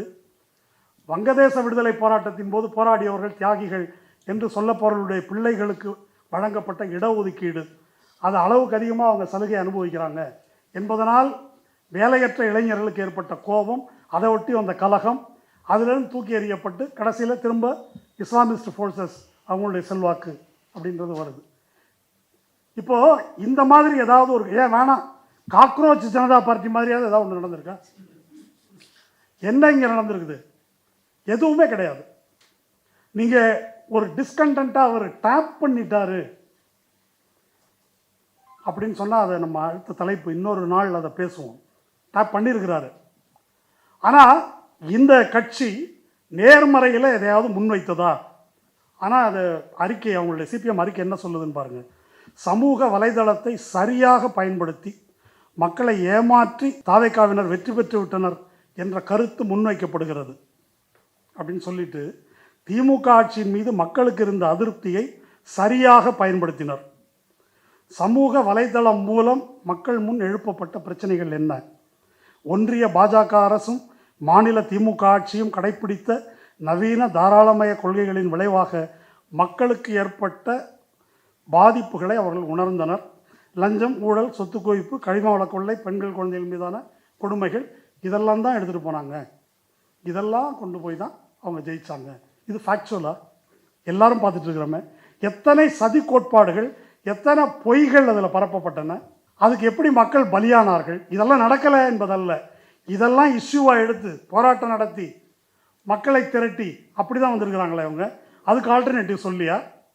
அப்போ இது வன்னியரசு ஒரு பேட்டி கொடுக்குறாருங்க, அவரெல்லாம் அதெல்லாம் ஒன்றும் பண்ணலைங்க, சினிமா கவர்ச்சியில் ஜெயிச்சிட்டாருன்னு சொல்கிறாரு. யார்? மந்திரியாக இருக்கிறவர், அமைச்சராக இருந்துக்கிட்டு சொல்கிறாரு அவர், சினிமா கவர்ச்சியில் தான் அவர்கள் வெற்றி பெற்றார்கள் அப்படின்னு வன்னியரசு சொல்லும்போது மார்க்சிஸ்ட் கட்சி இதை எழுதுது. இது எங்கே போய் சொல்கிறது? அப்போது இப்போ இந்த மாதிரி விஷயங்களை எப்படி ஆராய்வது என்பதை நான் சொல்லக்கூடிய அந்த நூலில் அவர் இது ஒரு குழப்பமாக வருது இந்த மாதிரி காலம். இந்த லூயி போனபார்ட் ஜெயிக்கும்போது விக்டர் ஹியூகோன்னு ஒரு மிகப்பெரிய எழுத்தாளர், அவர் ஒரு 1ஆம் நம்பர் பொறுக்கி பய களவாணி பையன்னு பிடிச்சி சாடுறாரு. சாடி என்ன ஆகுதுன்னா, அவர் ஃப்ரான்ஸ்லேயே இருக்க முடியாமல் 20 வருஷ காலம் தலைமறைவாக வாழ வேண்டியிருக்குது. அந்தளவு கடுமையாக சாடுறாரு. அதை பற்றி மார்க்ஸ் என்ன சொல்கிறாருன்னா, விக்டர் ஹியூகோ கடுமையாக சாடுறாரு. அப்படி சாடும்போது அவர் இந்த விஷயத்தில் என்ன தப்பு பண்ணுறாருனாக்கா, இவ்வளவு போராட்டங்கள் நடத்தி அனுபவமிக்க ஒரு பிரெஞ்சு சமூகத்தை ஒரு சாதாரண போக்கிரி சல்லிஸாக ஏமாற்றிட்டான் அப்படின்னு சொல்கிறாரு. அப்போ மிகப்பெரிய திறமையாளனாக அவன் தோற்றமளிக்கிறான் இப்படி பேசுனாக்கா. இது ஒன்று. இன்னொன்று, புரூதோன் என்ற அவர் அனார்கிசத்தின் தந்தை என்று சொல்லப்படுபவர், சோஷலிஸ்ட். அவர் இந்த ஃப்ரான்ஸில் இது நடந்தே தீரும், இப்படி தான் நடக்கும். அது நம்ம சமூகம் பின்தங்கி இருக்குது, திமுகவினுடைய ஓட்டு சிறுபான்மை தான், பெரும்பான்மை என்பது அதிமுக, இந்த மாதிரி கன்சர்வேட்டிவ் எலிமெண்ட்ஸ் தான் இருக்கிறாங்க. அதனால் இப்படி வருவது ஒன்றும் ஆச்சரியம் இல்லை என்ற ஒரு நிர்ணயவாத பார்வை, இது நடந்து தான் தீரணும் அப்படின்னு. அப்படி அல்ல, இது ரெண்டும் கிடையாது. இது ரெண்டும் கிடையாதுன்னா என்ன? பிரான்சில் நடந்த கிளாஸ் ஸ்ட்ரகிள், வகுப்பு போராட்டம், அது ஏற்படுத்திய உறவு விளைவுகள், அது எப்படி ஒரு கோமாளித்தனமான நபர் அதிகாரத்துக்கு வருவதை சாத்தியமாக்கியது, அப்படி தான் நம்ம பேசணும், அதைத்தான் நான் செய்கிறேன்னு சொல்கிறார். அப்போ விஜய் வெற்றி பெற்றதை பற்றி, தாவேகா வெற்றி பெற்றதை பற்றி பேசணும் அப்படின்னு சொன்னாக்கா, அந்த முறையில் தான் நாம் ஆய்வு செய்ய வேண்டும். ஒன்று, அவர்கள் யார் என்பது. இன்னொன்று, நம்முடைய சமூகத்தின் என்ன நிலைமைகள், இப்படி ஒரு நபர், இப்படி ஒரு கட்சி வெற்றி பெறுவதற்கான சாத்தியத்தை ஏற்படுத்தி கொடுத்தது அப்படின்றத நம்ம பார்க்கணும். இந்த தேர்தல் பிரச்சாரத்தை பொறுத்த வரைக்கும் மார்க்சிஸ்ட் கட்சி சொன்ன மாதிரிலாம் அவங்க செய்யலை. லிட்டரலாக அவங்க செய்தது ஒரு வெறுப்பு அரசியல். பிஜேபி இஸ்லாமியர்களுக்கு எதிராக என்ன செஞ்சதோ அதை திமுகவுக்கு எதிராக அவங்க பண்ணாங்க. திமுக ஒரு தீய சக்தி, இஸ்லாமியர்கள் ஒரு தீய சக்தி. அதுக்கு நிறைய புனை கதைகள், ஃபேக் நியூஸு, இதை வட இந்தியா முழுவதும் பரப்பி அதை எப்படி நிலைநாட்டினார்களோ அதுபோல் அதே மெத்தடை தான் இவங்க கடைப்பிடித்தார்கள். ஜனநாயகம் படத்தை திமுக தடுத்துருச்சு, கரூர் சதி செந்தில் பாலாஜி பண்ண சதி, டைவர்ஸு அதுக்கு பின்னால் திமுக இருக்குது, எங்களுக்கு கூட்டத்துக்கு எங்கேயும் விடுறதில்லை, அப்புறம் பாட்டிலுக்கு 10 ரூபா, பெண்கள் பாதுகாப்பு அதுக்கு தான் காரணம், கஞ்சா இப்போ சட்டமன்றத்திலே பேசியிருக்காரு, அதை பற்றி நிறைய பேர் அரவிந்த் ஆக்ஷன்லாம் எடுத்து போட்டிருக்கிறாரு. எப்படி ட்ரக் யூஸில் இந்தியாவிலே கம்மியாக இருக்கிறது தமிழ்நாடு, ஆனால் இந்தியாவிலே இதுதான் அதிகமாக இருக்குது என்பது போன்ற ஒரு சித்திரத்தை சட்டமன்றத்தில் உட்காந்து பேசுகிறார். அதுக்கப்புறம் எஸ்ஐஆர், அதுவும் திமுக சதி. யார்? நம்ம வாக்காளர்கள் நண்பா நண்பீஸ் ஓட்டை பிடுங்கிறதுக்காக திமுக பண்ணுற சதி, இதையும் பேசினாங்க. அப்போது இது இத்தனையும் பேசி தான் இது ஒரு ஹேட் பாலிட்டிக்ஸ். இது எந்த ஆதாரமும் இல்லாத பொய், இது பரவி இருக்குது. இது ஏன் பரவுது, ஏன் முறியடிக்க முடியல என்பது தனி ஒரு சப்ஜெக்ட், அதை இன்றைக்கி பேச முடியாது, தனியாக பேசுவோம். இதைத்தான் அவர்கள் செய்தார்கள். இன்னும் நேர்மறையில் திராவிட முன்னேற்ற கழகம் திருப்பரங்குன்றத்தில் ஒரு இஷ்யூ எடுத்து செய்த போது, திருப்பரங்குன்றம் பற்றி இவர்கள் பேசவில்லை, விஜய் அதுக்காக எதுவும் செய்யலை என்பது மட்டுமல்ல, அது ஒரு நாடகம்னு சொன்னாங்க. பிஜேபியும் திமுகவும் சேர்ந்து நடத்தக்கூடிய ஒரு நாடகம். நித்தி ஆயோகில் போய் ஸ்டாலின் பங்கேற்றால் அது போய் அவங்க ஊழல் வழக்கிலேருந்து தப்பிக்கிறதுக்காக தனியாக போய் பேசிட்டு வந்தார். ஏன் அவர் போனார், சிலிண்டர் போய் வாங்கிட்டு வர வேண்டியதானே. இதெல்லாம் அவர்கள் ப்ரெசன்ட் பண்ணது. இதன் மூலம் அவர்கள் செய்தது என்ன, இதெல்லாம் தெரிஞ்சது தான், நான் விவரிக்க வேண்டியதில்லை. இதன் மூலம் செய்தது என்னன்றது தான் ரொம்ப முக்கியம். ஒரு பாசிச எதிர்ப்பு சக்தியை டிஸ்கிரெடிட் பண்ணுறாங்க. இதுதான் ரொம்ப முக்கியம். அவர்களை மலினப்படுத்துவது.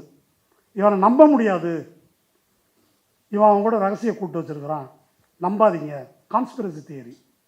இப்போ இந்த பாசிச எதிர்ப்பு சக்தியை மலினப்படுத்துவது என்பது என்ன நடவடிக்கை என்பது தான் நான் சிபிஐ சிபிஎம் தோழர்கள்ட்ட கேட்குறேன். இதை விட பாசிச ஆதரவு நடவடிக்கை வேறு ஏதாவது இருக்குதா? நான் சொல்லலை, உங்கள் எம்பி ஜான் பிரிட்டாஸ் சொல்லியிருக்கார். பினராயி விஜயனுக்கு கள்ள தொடர்பு இருக்குன்றீங்களே, இது வந்து பாசிச எதிர்ப்பு நடவடிக்கைக்கு துரோகம், முதுகில் குத்துறீங்க, பினராயி விஜயன் சொல்லியிருக்காரு. அந்த வேலையை விஜய் செய்தால் அது பாசிட்டிவான நடவடிக்கை, அது இளைஞர்களுடைய எழுச்சிகரமான ஒரு இதெல்லாமா வியாக்கியானம். இதுக்கு என்ன பதில்? அப்போது இது வந்து நியாயப்படுத்தவே முடியாத ஒரு நிலை. இப்போ விஜய் வந்து பாசிசத்தை எதிர்த்து குரல் கொடுத்தார், பேசினார், எதுவும் சொல்ல முடியாது. அப்போ அவர் ஆதரிக்கிறதுக்கு வேற என்ன செய்கிறது? அவர் மதசார்பற்ற சக்தி. இப்போது இதில் ஒரு இன்ட்ரெஸ்டிங்கான விஷயம் இந்த அறிக்கையில் இருக்குது. தாவேக அளித்த கடிதத்தில் மதசார்பின்மை கொள்கையில் எப்போதும் சமரசம் செய்து கொள்ள மாட்டோம் என்று கூறியிருக்கிறார்கள் அப்படின்னு அந்த அறிக்கையில் இருக்குது. இதில் ஒரு முக்கியமான பாயிண்ட் இருக்குது. இப்போ நமக்கு பிரச்சனை பாசிச எதிர்ப்பா மதசார்பின்மையா? ரெண்டும் வேறு, டூ டிஃபரெண்ட் திங்ஸ். இது வந்து திரும்ப திரும்ப குழப்பப்படுகிறது. அதை இன்னும் ஒப்பிட்டு சொல்லணும்னா, இப்போ சிவசேனா இருக்குது. சிவசேனா ஒரு செக்யூலர் போல்ஸா? சிவசேனாவோட வரலாறு என்ன? நாங்கள் தான் மசூதியை எடுத்தோம்னு சொல்கிறவன் அந்த கட்சி. அந்த கட்சியை உடச்சிக்கிட்டு வெளியே போனவன் ஏன் போனான்? உத்தவ் தாக்கரே சரியில்லை, அவர் மகன் ஆதித்ய தாக்கரே சரி கிடையாது, அவங்க வந்து பால் தாக்கரே லைன்லேருந்து விலகி போயிட்டாங்க, நாங்கள் அந்த லைனில் இருக்கிறோம், அதனால தான் வெளியே போகிறோன்னு சொல்லி போனாங்க. இருந்தாலும் இன்றைக்கும் நாங்கள் கூறுகின்ற இந்துத்துவம் என்னவென்றால் தான் அவங்க சிவசேனா வந்து பேசிகிட்டு இருக்கிறாங்க. இது சிவசேனா.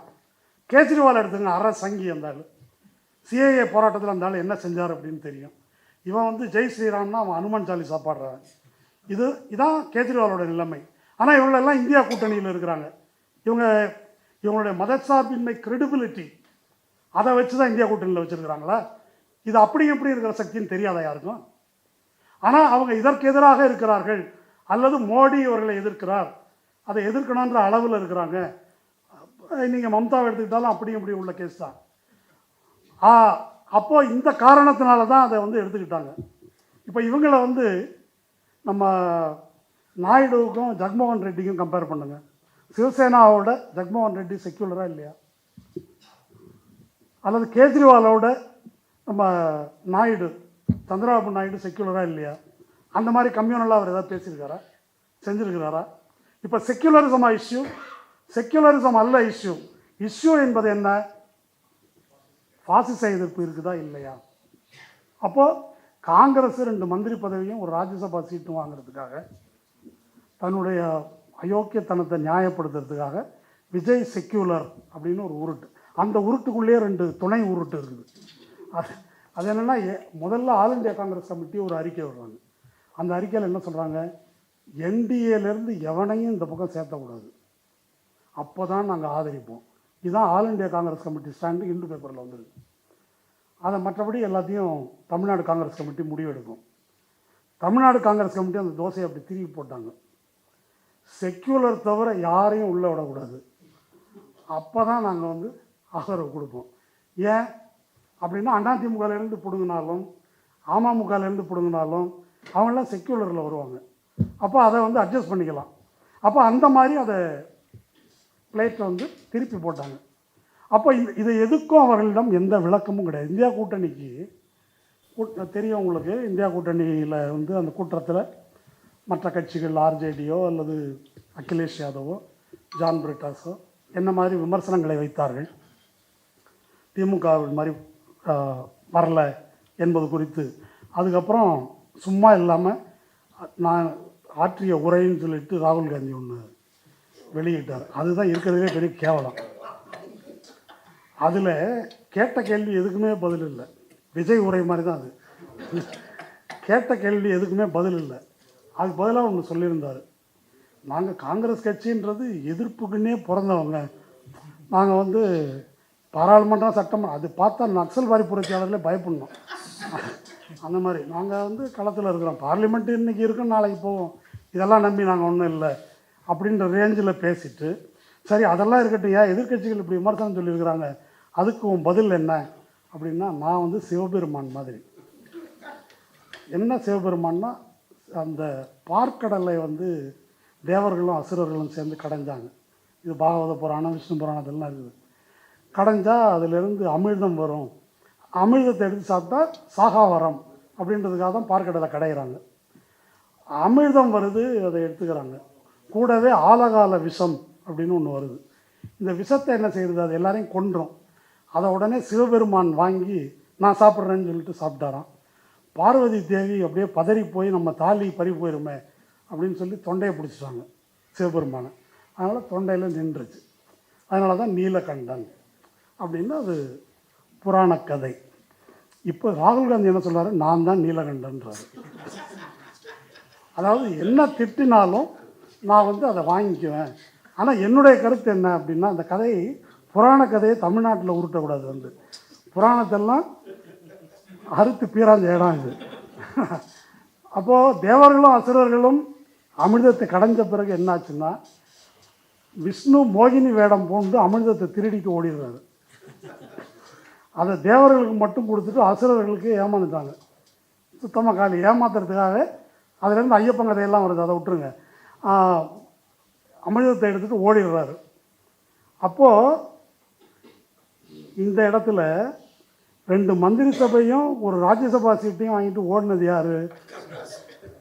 அப்போ நீங்கள் தான் அது ஒரிஜினல் நீலகண்டன் ஸ்டாலின் தான்.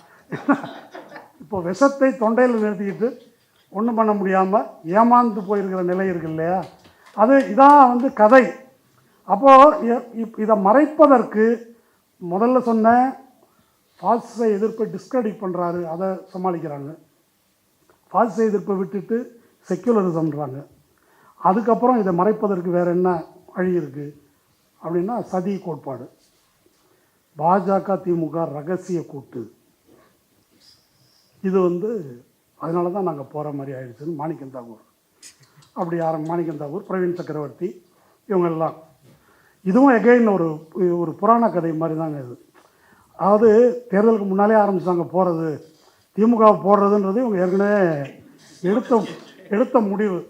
அதை அமல்படுத்துறதுக்கு இது பண்ணுறாங்க. இப்போ ராமாயண கதையை எடுத்துக்கிட்டிங்கன்னா, ராமாயணம் ஸ்டோரி எங்கே தொடங்குது அப்படின்னா, விஷ்ணுவிட்ட போய் தேவர்கள் முறையிடுறாங்க. அப்படி ராவணன் ஒரு அரக்கன் இருக்கிறான், அவனால் வந்து முனிவர்கள் எங்களுக்கெல்லாம் பெரிய தொல்லையாக இருக்குது, அவனை முடிச்சு விடணும், நீங்கள் எதனா ஒன்று செய்யுங்க அப்படின்னா, சரி நான் தசரதனுக்கு வந்து மகனாக பிறக்கிறேன், நான் பார்த்துக்கிறேன் அப்படின்னு விஷ்ணு சொல்லிவிட்டு தசரதன் மகன் ராமனாக அவதரிக்கிறார்.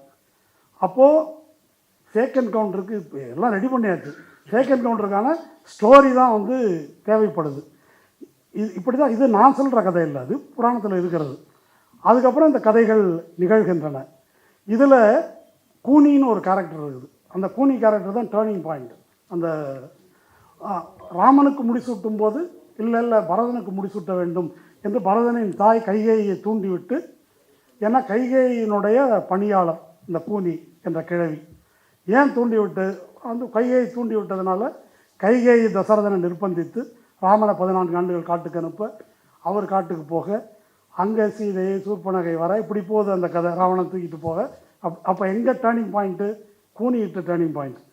கூனிக்கு என்னடா பிரச்சனைன்னு கேட்டால், சின்ன பிள்ளையில் ராமன் விளையாடும்போது கூனியை வந்து ஒரு கல் எடுத்து அடிச்சிட்டாரு, அதனால் பழி வாங்கிறதுக்கு தான் இதுவும் அந்த கதையில் இருக்குது. அது மாதிரி ராமாயணத்தில் சகுனி இதை செய்வதற்கு என்ன? இப்போ இந்த சகுனி கூனி 2 கேரக்டர் தான் மாணிக்கம் தாகூரும் பிரவீன் சக்கரவர்த்தி. அவங்களுக்கு ஒரு அஜெண்டா இருக்குது. அவங்களுக்கு தனிப்பட்ட முறையில் செட்டில் பண்ணிக்கிறதுக்கு சில ஸ்கோர்ஸ், எனக்கு எம்பி சீட் கொடுக்கல, இது மாதிரி ஏதோ ஒரு கணக்கு இருக்குது. அவங்க வந்து இந்த லார்ஜர் நேரேட்டிவில் வந்து இங்கே உட்காடுறாங்க. அதை வந்து அவங்களுக்கு பாசிட்டிவ் எதிர்ப்பான நோக்கம் அவங்களுக்கு. இது கெட்டுப்போனால் வீணாக போயிருமேன்றதான் நோக்கம். அப்போது இது இப்படி தான் இந்த சதி கோட்பாடு என்பதை பில்ட் பண்ணுறாங்க. இப்போ பிரவீன் சக்கரவர்த்தி பேசலாம், மாணிக்கம் தாகூர் பேசலாம், சிபிஎம் பேசலாமா சதி கோட்பாடு அப்படின்ட்டு தான் கேள்வி. இப்போ வந்து தாவேக்கா அல்லது விஜய் வந்து ஒரு ட்ரோஜன் ஹார்ஸ் அப்படின்னு சொன்னால், அப்படி செயல்படுகிறார், அவன் செயல்பாட்டை பாருங்கள் இப்படி இருக்குதுன்னு சொன்னால் நாளைக்கு திமுக பிஜேபியோட போகும்போது தெரியுமா? இப்போ இன்றைக்கு என்ன யதார்த்தம் என்பதை பேசினால் நாளைக்கு இப்படி நடக்கப் போவது தெரியுமா என்ற ஊகத்தை தெரிவிப்பது இது என்ன வகையில் அறிவியல் பூர்வமானது? நாளைக்கு போனாக்கா அது பேசுவோம், எப்படின்னு சொல்லுங்கள். நாம் 5 ஆண்டுகளாக இவர் இதெல்லாம் பண்ணியிருக்காருங்க அப்படின்னு சொல்கிறோம். இப்போ மம்தா கட்சியை உடைக்கிறாங்க, சிவசேனாவை உடைக்கிறாங்க. உடைக்காத கட்சி இல்லை, இப்படி முதல்ல உடைக்கிற கட்சி காங்கிரஸ் கட்சி. பிஜேபிக்கு ஆள் supply, man power supply corporation வந்து காங்கிரஸ் தான் ஃபஸ்ட்டு, அப்புறம் தான் மற்ற கட்சிகள்லாம் உடைக்கிறாங்க. பெங்காலில் கணிசமான மார்க்சிஸ்ட் கட்சி வாக்காளர்கள் இப்போ இன்றைக்கி வந்து அவர் பேர் என்ன, ரித்து பிரபா அவர் பேர், இப்போ தலைமை தாங்கிறவர், மம்தா கட்சியை உடைச்சி அவர் சிபிஎம்லேருந்து போனவர், அங்கே போயிட்டு அங்கேருந்து இப்போ பிஜேபி பக்கம் போயிட்டார். இப்போ இவ்வளவு நடக்குது. ஆனால் திராவிட முன்னேற்ற கழகத்திலிருந்து இது ஏன் நடக்கவில்லை என்பது ஒரு நியாயமான கேள்வியா இல்லையா? இங்கேருந்து தொண்டர்களோ தலைவர்களோ அந்த மாதிரி உடைக்க முடியலையே, அதை ஒரு கன்சிடரேஷனோட பார்க்கணுமா இல்லையா? யாராக இருந்தாலும், காங்கிரஸாக இருக்கட்டும், வேறு யாராக இருக்கட்டும், அவர் பெருமையாக போய் தமிழ்நாட்டை மட்டும் நீங்கள் தலை கால் அங்கே வைக்கவே முடியாதுன்னு ராகுல் காந்தி பேசினார். என்ன நம்பிக்கையில்? உங்கள் கட்சி இருக்கிற நம்பிக்கையிலையா? எந்த நம்பிக்கையில் பேசினார்? அப்போது அந்த மாதிரி ஒரு கிரெடிபிலிட்டி இருக்கக்கூடிய, அப்படி ஒரு மரபு இருக்கக்கூடிய ஒரு இடத்தை நீங்கள் காலி பண்ணுறீங்க, கொச்சைப்படுத்துறீங்க. நாளைக்கு போகிறாருன்றீங்க, இன்னைக்கு போகிறாரு. அஸ்ஸாம் தேர்தலுக்கு முன்னால் காங்கிரஸ் கட்சி தலைவர் நான் கட்சி மாற போகிறேன் பிஜேபிக்குன்றான். பிரியங்கா காந்தி ஃப்ளைட்டு பிடிச்சி போய் கெஞ்சுறாங்க, போகாதன்னு. அவன் போயிட்டான். அப்போ நான் என்ன சொல்கிறேன், நீங்கள் சொல்வதே ஒரு வாதத்துக்கு நான் வைத்து கொண்டாலும் திமுக அது மாதிரி பண்ணுதுன்னா அப்போ உங்கள் வேலை என்னவாக இருக்கணும்? அக்கறை இருந்தாக்க, இல்லை இல்லை என்ன உங்களுக்கு பிரச்சனை, நாம் சேர்ந்து இருப்போம், அப்படியெல்லாம் பேசணும். நியாயமா? எப்படி நீங்கள் போகலாம்? உங்களுடைய மரபு என்ன? நீங்கள் எப்படி அது மாதிரி யோசிக்கலாம்? ஒரு கட்சியில் இப்படி அப்படியும் யோசிக்கக்கூடிய 2 பேரோ 4 பேரோ எல்லா கட்சியிலும் எப்பொழுதும் இருப்பாங்க, அது பிரச்சனை இல்லை. அப்போ உண்மையிலேயே உனக்கு பிஜேபி எதிர்ப்பில் அக்கறை இருந்தால் அப்படி பேசணும். அப்போது பதவிக்காக அவர்கள் ஓடுகிறார்கள்னாக்கா நீங்கள் எதுக்காக இப்படி மற்ற மார்க்சிஸ்டுகளோ மற்ற கட்சியினரோ ஏன் சிந்திக்க வேண்டும்? இது அந்த இது ஓவர். அடுத்தது திமுக அதிமுக கூட்டாட்சி. அதிமுக இது ஹிந்துவில் கோலப்பன் எழுதினார், அதை ஒட்டி அதை பலரும் எதிர்த்து எழுதினாங்க. நானும் ட்விட்டரில் வந்து எழுதினேன். அதிமுகவை காப்பாற்றுவது நம்ம வேலை கிடையாது, இது மாதிரி ஒன்று செஞ்சால் திராவிட இயக்கமே டிஸ்கிரெடிட் ஆகும். 3வது என்னுடைய கருத்து என்னென்னா, விஜய் என்பது இது ஒரு சமூகத்தில் நாம் எதிர்கொள்ளுகின்ற ஒரு பிரச்சனை. அதை கொண்டு வந்து எக்ஸ்போஸ் பண்ணி தான் அதை வெளியேற்ற வேண்டுமே தவிர குறுக்கு வழியில் நம்ம வந்து ஷார்ட்கட் எதுவும் அதை வீழ்த்துவதற்கு கிடையாது. அந்த மாதிரி முயற்சியில் ஈடுபடக்கூடாது, அதுதான் இருந்ததே தவிர மார்க்சிஸ்ட் கட்சியோ மற்றவர்களோ திரும்ப திரும்ப எங்கே பேசுகிறாங்கன்னாக்கா அவர் தனிப்பெரும்பான்மை பெற்ற கட்சி, அவங்கள ஆட்சிக்கு அழைப்பது தான் சரி. அப்போ அதுக்கு தான் மக்கள் தீர்ப்பு கொடுத்துருக்குறாங்க. நீங்கள் மற்றவங்க சேர்ந்து ஆட்சி அமைக்கிறது சரியில்லை. இது முழுக்க முழுக்க நான் திரும்ப சொல்கிறேன், கம்யூனிஸ்ட் மேனிஃபெஸ்டோ சொன்ன டெமோக்ராட்டிக் ஸ்பிரிட் இல்லை, பார்லிமெண்ட்ரி டெமோக்ரஸி அதனுடைய சட்டங்களின் புனிதத்தில் அப்படியே ஊறி போய் அது வழியாக அதை வந்து விளக்குறாங்க. அப்படி பண்ணக்கூடாது. நான் ஒன்று கேட்குறேன், 2024 சிங்கிள் லார்ஜஸ்ட் பார்ட்டி யார்? BJP. BJP single largest party, அவங்க ஆட்சி அமைக்கட்டோன்னு விட்டாங்களா? இந்தியா கூட்டணி என்ன செஞ்சது? சந்திரபாபு நாயுடுலேருந்து நிதிஷ்குமார்லேருந்து போய் அட்டெம்ப்ட் எடுத்தாங்களா இல்லையா? அப்போ அந்த அட்டெம்ப்ட் தப்பு. சிபிஎம்மோட கருத்துப்படி சிங்கிள் லார்ஜஸ்ட் பார்ட்டியை அனுமதிச்சிருக்கணும். இப்படி ஒரு முயற்சி எடுக்கிறதே தப்பு. ஆனால் இங்கே சிலர் பேசியிருக்கலாம், விவாதம் நடந்திருக்கலாம், அது அவங்களே சொல்லிட்டாங்க, இல்லைங்க அது அவர் சிஎம் வேணான்னு சொல்லிட்டாரு, கைவிடப்பட்டது, அது ஒரு வதந்தி, இப்படி பலதாக பேசுகிறாங்க. ஆனால் திரும்ப திரும்ப இந்த அறிக்கையிலும் அதை கொண்டு வர்றாங்க. என்ன பர்பஸ்? அதை நீங்கள் என்ன கோணத்தில் எதிர்க்கிறீர்கள்? எகைன் அவங்க சிங்கிள் லார்ஜஸ்ட் பார்ட்டி, அதில் ஒரு புனிதம் இருக்கிறது அப்படின்ற கோணத்திலிருந்து அதை எதிர்க்கிறார்கள். அப்போ நீங்கள் சொல்லக்கூடிய அந்த நாடாளுமன்ற அரசியல் புனிதங்களை அவங்க கடைப்பிடிக்கிறாங்களா? இப்போ இதை ஒரு 2 லைனில் சொல்கிறதுனாக்கா, திமுக செய்தது ஒரு நிறைவேறாத சூழ்ச்சி, தாவேக்கா செய்து கொண்டிருப்பது நிறைவேறுகின்ற சூழ்ச்சி, நிறைவேறி வருகின்ற சூழ்ச்சி, டெய்லி நடக்குது. இப்போ இன்றைக்கு வைகோ சொல்லியிருக்காருல்ல, அந்த 2 பேரை மட்டும் ரிசைன் பண்ணிட்டு வர சொல்லுங்கள், நான் நிற்க வச்சு ஜெயிக்க வைக்கிறேன். இதை விட குதிரை பேரத்துக்கு வேறு சான்று வேணும். எவிடன்ஸ். வைகோ வந்து நல்லவர், உண்மையிலே வெளிப்படையாக பேசியிருக்காரு. என்ன அப்போ இது நடந்து கொண்டிருக்கிறது. அப்போ இந்த நம்ம புதிய தலைமுறையில் அவங்க பேட்டி கொடுக்கும்போது திரும்ப சொல்கிறாரு, அந்த 3 பேர் வந்தாங்களே அதை பற்றி அவங்க கேள்வி கேட்குறாங்க. நீங்கள் வேறு தடுக்கலைன்னா இன்னும் 20 பேர் வந்திருப்பாங்கன்றது. அப்போ நீங்கள் என்னத்துக்காக அங்கே இருக்கிறீங்க? இப்போ அவங்களுடைய மதிப்பீடு என்ன? அவ்வளோ அயோக்கிய போயிலுங்க. இப்போ அவங்க சொல்கிறதுலேருந்து என்னன்னாக்கா, எனக்கு வந்து ஒரு இமேஜ் என்ன தோணுதுன்னா, இந்த கொடும் குற்றவாளிகளை லீடிங் செயின் போட்டு கட்டி எடுத்துகிட்டு போவாங்க. அந்த மாதிரி நாங்கள் லீடிங் செயின் போட்டு கையில் வச்சுருக்கிறோம், இல்லைன்னா அந்த பக்கம் போயிடுவாங்க என்று சொல்ல வருகிறார்களா? இது எதுக்கு? இது இந்த 3 பேர் ராஜினாமா பண்ணது, அமமுக, இதெல்லாம் நடந்திருக்குது. இதை பற்றிலாம் அந்த அறிக்கை எதுவும் குறிப்பிடவில்லை. அதனால் இப்போ எதுக்காக அங்கே உள்ளே இருக்கிறாங்க எனக்கு உண்மையிலே புரியல. இந்த ஒரு பஞ்சரான வண்டியை ஜாக்கி வச்சுட்டு மாற்றுவாங்க இல்லையா? இப்போ வீல் மாற்றுற வரைக்கும் ஜாக்கியா? என்ன கணக்கு இது என்ன பொருள்? இந்த முறையில் அவர்கள் தயவு செய்து சிந்தித்து பார்க்கணும். இந்த விமர்சனங்கள் வந்து கொஞ்சம் கஷ்டமாக இருக்கலாம்.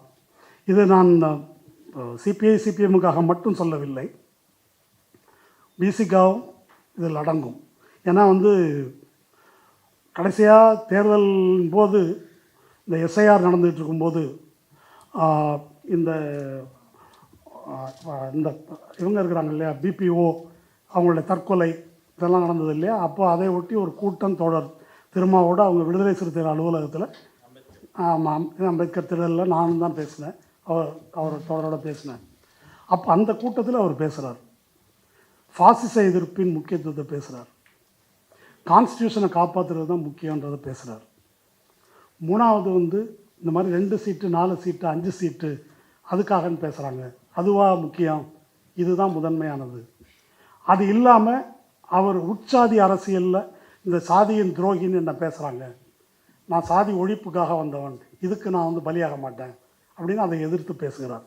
இதெல்லாம் அவர் பேசுனது தான். தொடர்ந்து அதை பேசி வருகிறார். அவரை பல கூட்டங்களுக்கு அழைத்து நாங்கள் கூட்டமும் வந்து நடத்தியிருக்கிறோம். இப்போ பங்கேற்பதற்கு போவது அமைச்சரவையில் அப்படின்னு சொல்லும்போது அதிகாரத்தில் பங்கு அப்படின்னு அதை வந்து விளக்குறாங்க. இப்போ எனக்கு அதெல்லாம் போகக்கூடாது அப்படின்னு புனிதவாத நோக்கத்திலலாம் நான் ஒன்றும் பேசலை. பிரச்சனையை வந்து 2 விதமாக பார்க்கணும். அதிகாரத்தில் பங்கு அப்படின்றது வந்து ப்ரோக்ரஸிவாக ஜனநாயகப்படுத்துவதை நோக்கி இருக்கிற ஒரு ஸ்டெப் அதிகாரத்தில் பங்கு என்பது. ஆனால் நாம் இப்போ எங்கே இருக்கிறோம்னாக்கா, இந்து ராஷ்டிரத்தை எப்படி தடுப்பது என்பதில் வந்து இருக்கிறோம். இப்போ எது நம்முடைய ப்ரையாரிட்டி?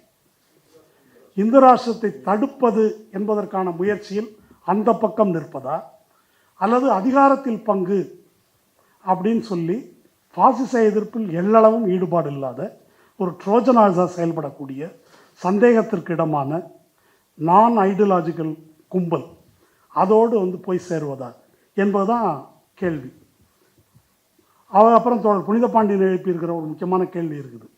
தலித் அப்படின்னாக்கா அவருக்கு கொள்கை இருக்கணுமா இல்லையா, அவர் எந்த பார்ட்டின்னு இருக்கா இல்லையா, அதையெல்லாம் கடந்து பிரதிநிதித்துவம் என்பது இதையெல்லாம் கடந்ததா, எந்த கட்சியாக இருந்தாலும் பிரதிநிதித்துவம் என்று பார்க்கலாமா என்ற கேள்வியெல்லாம் எழுப்பியிருக்காரு. இதெல்லாம் வேலிட் கொஸ்டின் நினைக்கிறேன். இதை வந்து அந்த தோழர்கள் வந்து பரிசீலிக்கணும். இப்போ திரும்ப சொல்லும்போது எனக்கு உடன்பாடு இல்லை, ஆனால் தோழர்கள் பங்கேற்கணும்னு சொல்கிறாங்க. அது வந்து ஒரு பிரச்சனைக்குரிய ஸ்டேட்மெண்ட்டாக நான் கருதுகிறேன். நான் ஒரு அமைப்பில் பொதுச் செயலாளராக இருந்திருக்கிறேன் நீண்ட காலம். எனக்கு உடன்பாடு இல்லாத பல முடிவுகள் அமைப்பில் வந்து எடுக்கப்படும். அப்படி எடுக்கப்பட்டால் அதுக்கு நிறைய சான்றுகள் இருக்குது. அப்படி எடுக்கப்பட்டால் அது எனக்கு உடன்பாடு இல்லைங்க, அவங்க எடுத்துட்டாங்கன்னு நான் மேலே பேச முடியாது, பேசக்கூடாது. அது வந்து ஒரு அபாய்டிங் பை த டிசிப்ளின், ஒழுங்குக்கு கட்டுப்படுவது. அப்போ அப்படி நீங்கள் சொல்லும்போது என்னென்னா, அவங்க ஏதோ தப்பு பண்ணுறாங்க, நான் தப்பு பண்ணல அப்படின்னு சொல்கிறதா அர்த்தமாகுது. நம்பர் 1. நம்பர் 2 என்னென்னா, ஏன் வேணான்னு நீங்கள் சொன்னீங்க, அவங்க ஏன் வேணும்னு சொல்கிறாங்க, அந்த கேள்விக்கு வந்து விடை வேணும். அந்த கேள்விக்கும் வந்து அவர் விடை சொல்லவில்லை. பொதுவாக பெரும்பான்மைக்கு கட்டுப்படுவது என்பதை கொள்கை ரீதியான விஷயங்களில் எடுக்க முடியாது. இப்போது பிஜேபி கூட்டணியோடு போகலாம் அப்படின்னு பெரும்பான்மை கருதுனாக்க அப்போ என்ன முடிவு எடுப்பார் பெரும்பான்மை முடிவு அப்படின்னு எடுப்பாரா? இல்லை. அப்போ என்னன்னு ஒரு முடிவு எடுக்க வேண்டியிருக்கும். அப்போது அது மாதிரி ஒரு முடிவிலிருந்து இப்போ இந்த முடிவு எப்படி வேறுபட்டது என்பதை அவர்கள் யோசிக்கணும், சொல்லணும். இப்போ வன்னியரசு அமைச்சராக இருக்கார், அவர் எஃபெக்டிவாக செயல்படுவார், இப்போ அது நமக்கு பிரச்சனை இல்லை. ஆனால் நடந்து கொண்டிருப்பது என்ன என்பது தான் முக்கியமான பிரச்சனை. பக்ரீத் தோழர் சொன்னார், பக்ரீத் கேஸில் ஆர்கியூ பண்ணவே இல்லை. ஆர்கியூ பண்ணாதது மட்டும் சொல்கிறாங்க, அப்படி இல்லை. ஜிஆர் சாமிநாதன் தீர்ப்பில் இந்த நியாயத்தை அரசு தரப்பு ஏற்றுக்கொள்கிறதுன்னு ஒரு வரி இருக்குது. அப்படி தான் அந்த தீர்ப்பு வந்து கொடுக்கப்பட்டிருக்கு. அதில் மிக முக்கியமாக கேட்டிருக்க வேண்டிய ஒரு கேள்வி என்னன்னா, அது ஒரு ஃபெய்த் தொடர்பானது. இப்போ அந்த ஃபெய்த் தொடர்பான நடவடிக்கைக்கு நீங்கள் தடை விதிக்கிறீங்க.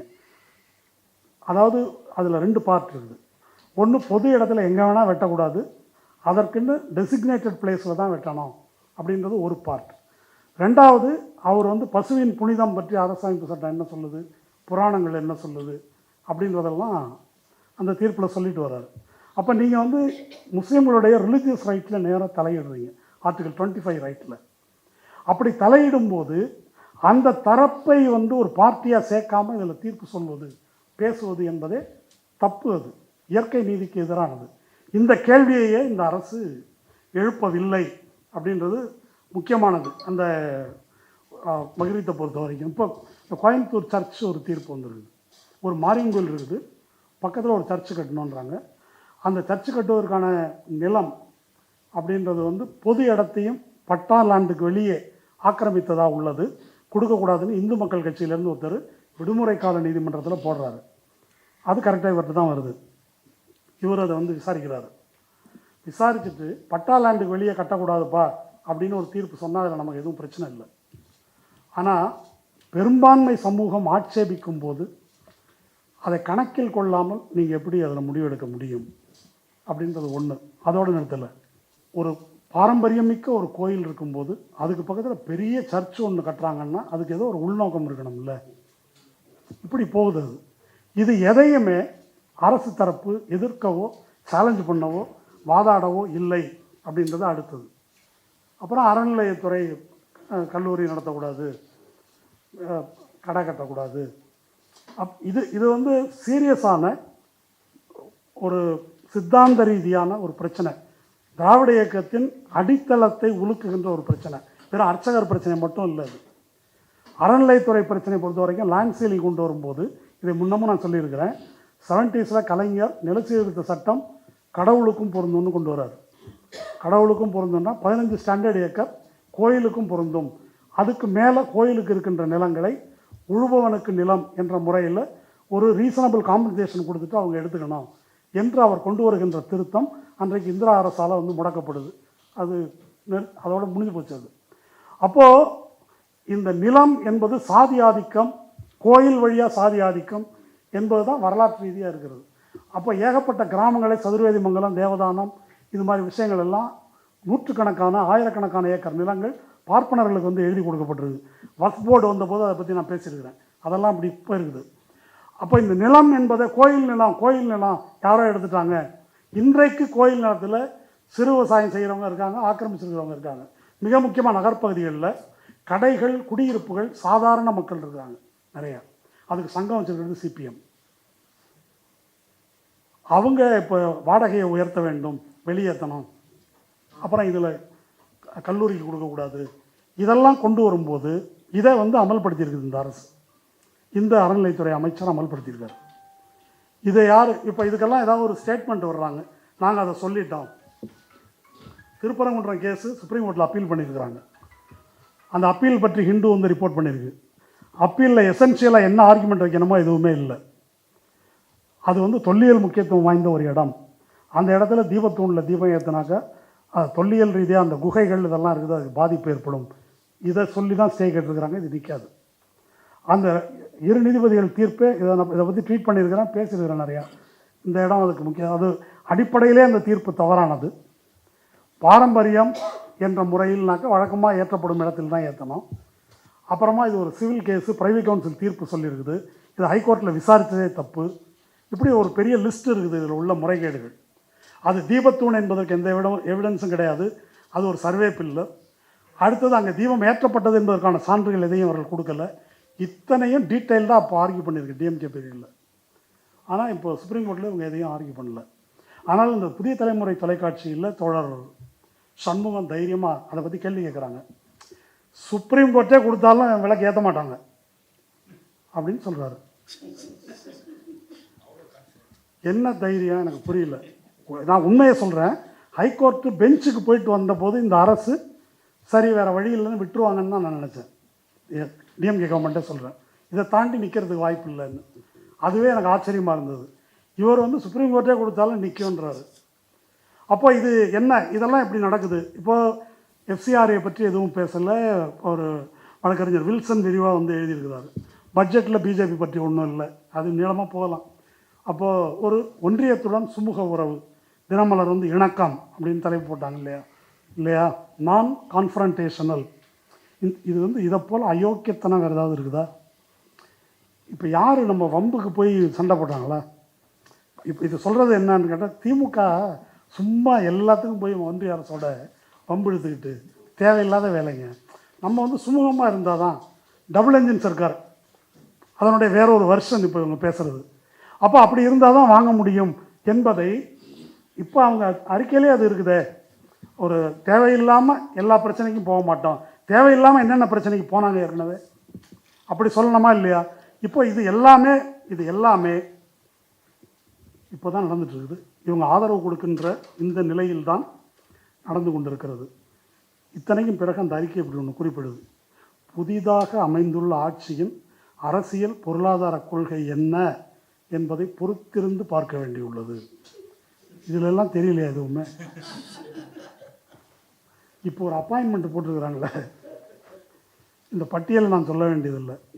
டிரைவர் மகன், மேக்கப் மேனு, கேமராமேனு, ப்ரொடியூசரு, அப்புறம் அந்த இவர் ஜெகதீஷ் பழனிசாமி. அது கேட்டால் திரைப்பட உலகத்திலே சொல்கிறாங்க இல்லையா, சோஷியல் மீடியா மூலமாக எல்லாரையும் வீழ்த்துவது எப்படி, காலி பண்ணுறது எப்படி, அப்படி உள்ளவர் இவங்கெல்லாம். அவர் ஜான் ஆரோக்கியசாமி. இன்றைக்கி வில்சன் ஒன்று போட்டிருக்கிறார். கேபினட் மீட்டிங்கில் அவர்கள் பங்கேற்கிறார்கள். இது என்ன அடிப்படையில்? அது ரகசிய காப்பு பிரமாணத்துக்கு எதிரானதுன்னு சொல்கிறாரு. அப்போது இது வந்து கிட்டத்தட்ட ஒரு கிச்சன் கேபினெட் மாதிரி இருக்குது கேபினெட் மொத்தமாக. அப்போது இது ஏற்கனவே எம்ஜிஆர் பண்ணியிருக்காரு. வண்டிநாடை நிர்மலா, ஜேபிஆர், அம்பிகா ராதா, அப்புறம் ஐஸ்வர்யவேலன், இது மாதிரி ஒரு குரூப்பு. வண்டிநாடை நிர்மலாவுக்கு எம்எல்சி பதவி மேலவே இல்லைன்னா மேலேயே கலைச்சிருந்தார். என்ன இதெல்லாம் வந்து வரலாறு. இப்போது இது வந்து ஆக்ஷன் ரீப்ளே மாதிரி நடக்குது. இப்போ இந்த மாதிரி இந்த நியமனங்கள்லாம் எதை காட்டுது? இப்போ இவங்க தமிழர் அல்லாதவர்களை நியமிக்கிறார்கள் அப்படின்றது நாம் தமிழர் கட்சி அவங்களுடைய கணக்கு. ஆனால் இந்த கேங் வந்து என்ன, இந்த விஷ்ணு ரெட்டின்னு ஒருத்தர், அவருடைய ஜெகன்மோகன் ரெட்டி குரூப், அது கிரானைட் மாஃபியா, அவங்க மேலே இடி கேஸ் எல்லாம் இருக்குது. அப்போது இப்படியெல்லாம் ஒன்று நடக்குது. இதை ஒன்றிய அரசு கண்டுக்காமல் இருக்கிறது, பார்த்து கொண்டு ரசிக்கிறது. இதுக்கு எந்த அர்த்தமும் இல்லை என்று நாம் கருத வேண்டும். இதுக்கு எந்த மீனிங்கும் இல்லை, இதற்கு உள்நோக்கம் கற்பிக்கக்கூடாது அப்படின்னு நம்ம கருதணும். அப்போது ஒரு சீட்டு தான் வாங்கியிருக்காங்க பிஜேபி, மாபெரும் வெற்றி அப்படின்னு எல்லாரும் சொல்கிறாங்க. சீட்டு குறைஞ்சிருச்சு என்ன, அது அல்ல பிரச்சனை. ஒரு சீட்டு தான் வாங்கியிருக்கிறாங்க என்பது அல்ல பிரச்சனை. இது வந்து ஒரு என்ன சொல்கிறது, டாக்டிக்கல் டிஃபீட், ஸ்ட்ராட்டஜிக் விக்ட்ரின்னு சொல்லலாம். இது தற்காலிகமாக அவங்க இதில் தோல்வி அடைந்திருக்கலாம். ஆனால் ஏற்கனவே குருமூர்த்தி சொன்னது போல் இந்த மண்ணை அதற்கு பதப்படுத்தும் வேலையை வந்து இவர் செய்வார். அதுக்கு பின்னால் நம்ம வந்துக்கலாம். அதுக்கு தான் மண்ணுக்கேற்ற மார்க்சியம் மாதிரி மண்ணுக்கேற்ற இந்துத்துவம்னு அண்ணாமலை வந்து பின்னால் வர்றது வந்து ரெடியாக இருக்கிறார், உள்ளே வர்றது. அப்போது இதுதான் இவர்கள் தோழர்கள், இந்த கூட்டணி கட்சிகள், அவங்க சொல்லக்கூடிய நெறிமுறைகள், நாடாளுமன்ற விதிமுறைகள், அதன்படியே எடுத்துக்கிட்டு பார்த்தாலும் 2 நாள் முன்னால் மனோஜ்குமார் ஜா, அவர் ஆர்ஜேடி கட்சியினுடைய நேஷனல் ஸ்போக்ஸ் பர்சன், இந்தியன் எக்ஸ்பிரஸில் ஒரு கட்டுரை எழுதியிருக்காரு.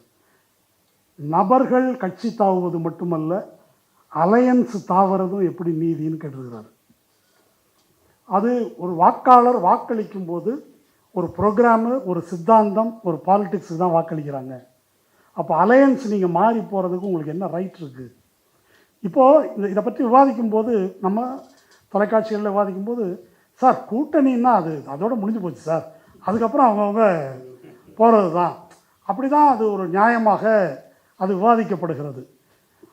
அடுத்து இப்போ இந்த கூட்டணி கட்சிகளைச் சேர்ந்த முன்னாள் கூட்டணி கட்சியினர் அவங்களே இந்த 3 பேர் அப்படி ரிசைன் பண்ணி வராங்க அதிமுகலேருந்து. அதை எப்படி நீங்கள் ரிசைன் பண்ணலாம்?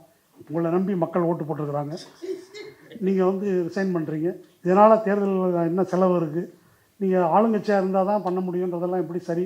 அதை எப்படி ஏற்றுக்கொள்ள முடியும்? சரி, இவ்வளோ தூரம் சொல்கிறீங்களா, அவங்கள நிறுத்தினாக்க நீங்கள் எதிர்ப்பீர்களா? அதை இப்போ சொல்ல முடியாது. ஊகமான கேள்விகளுக்கு பதில் சொல்ல முடியாது.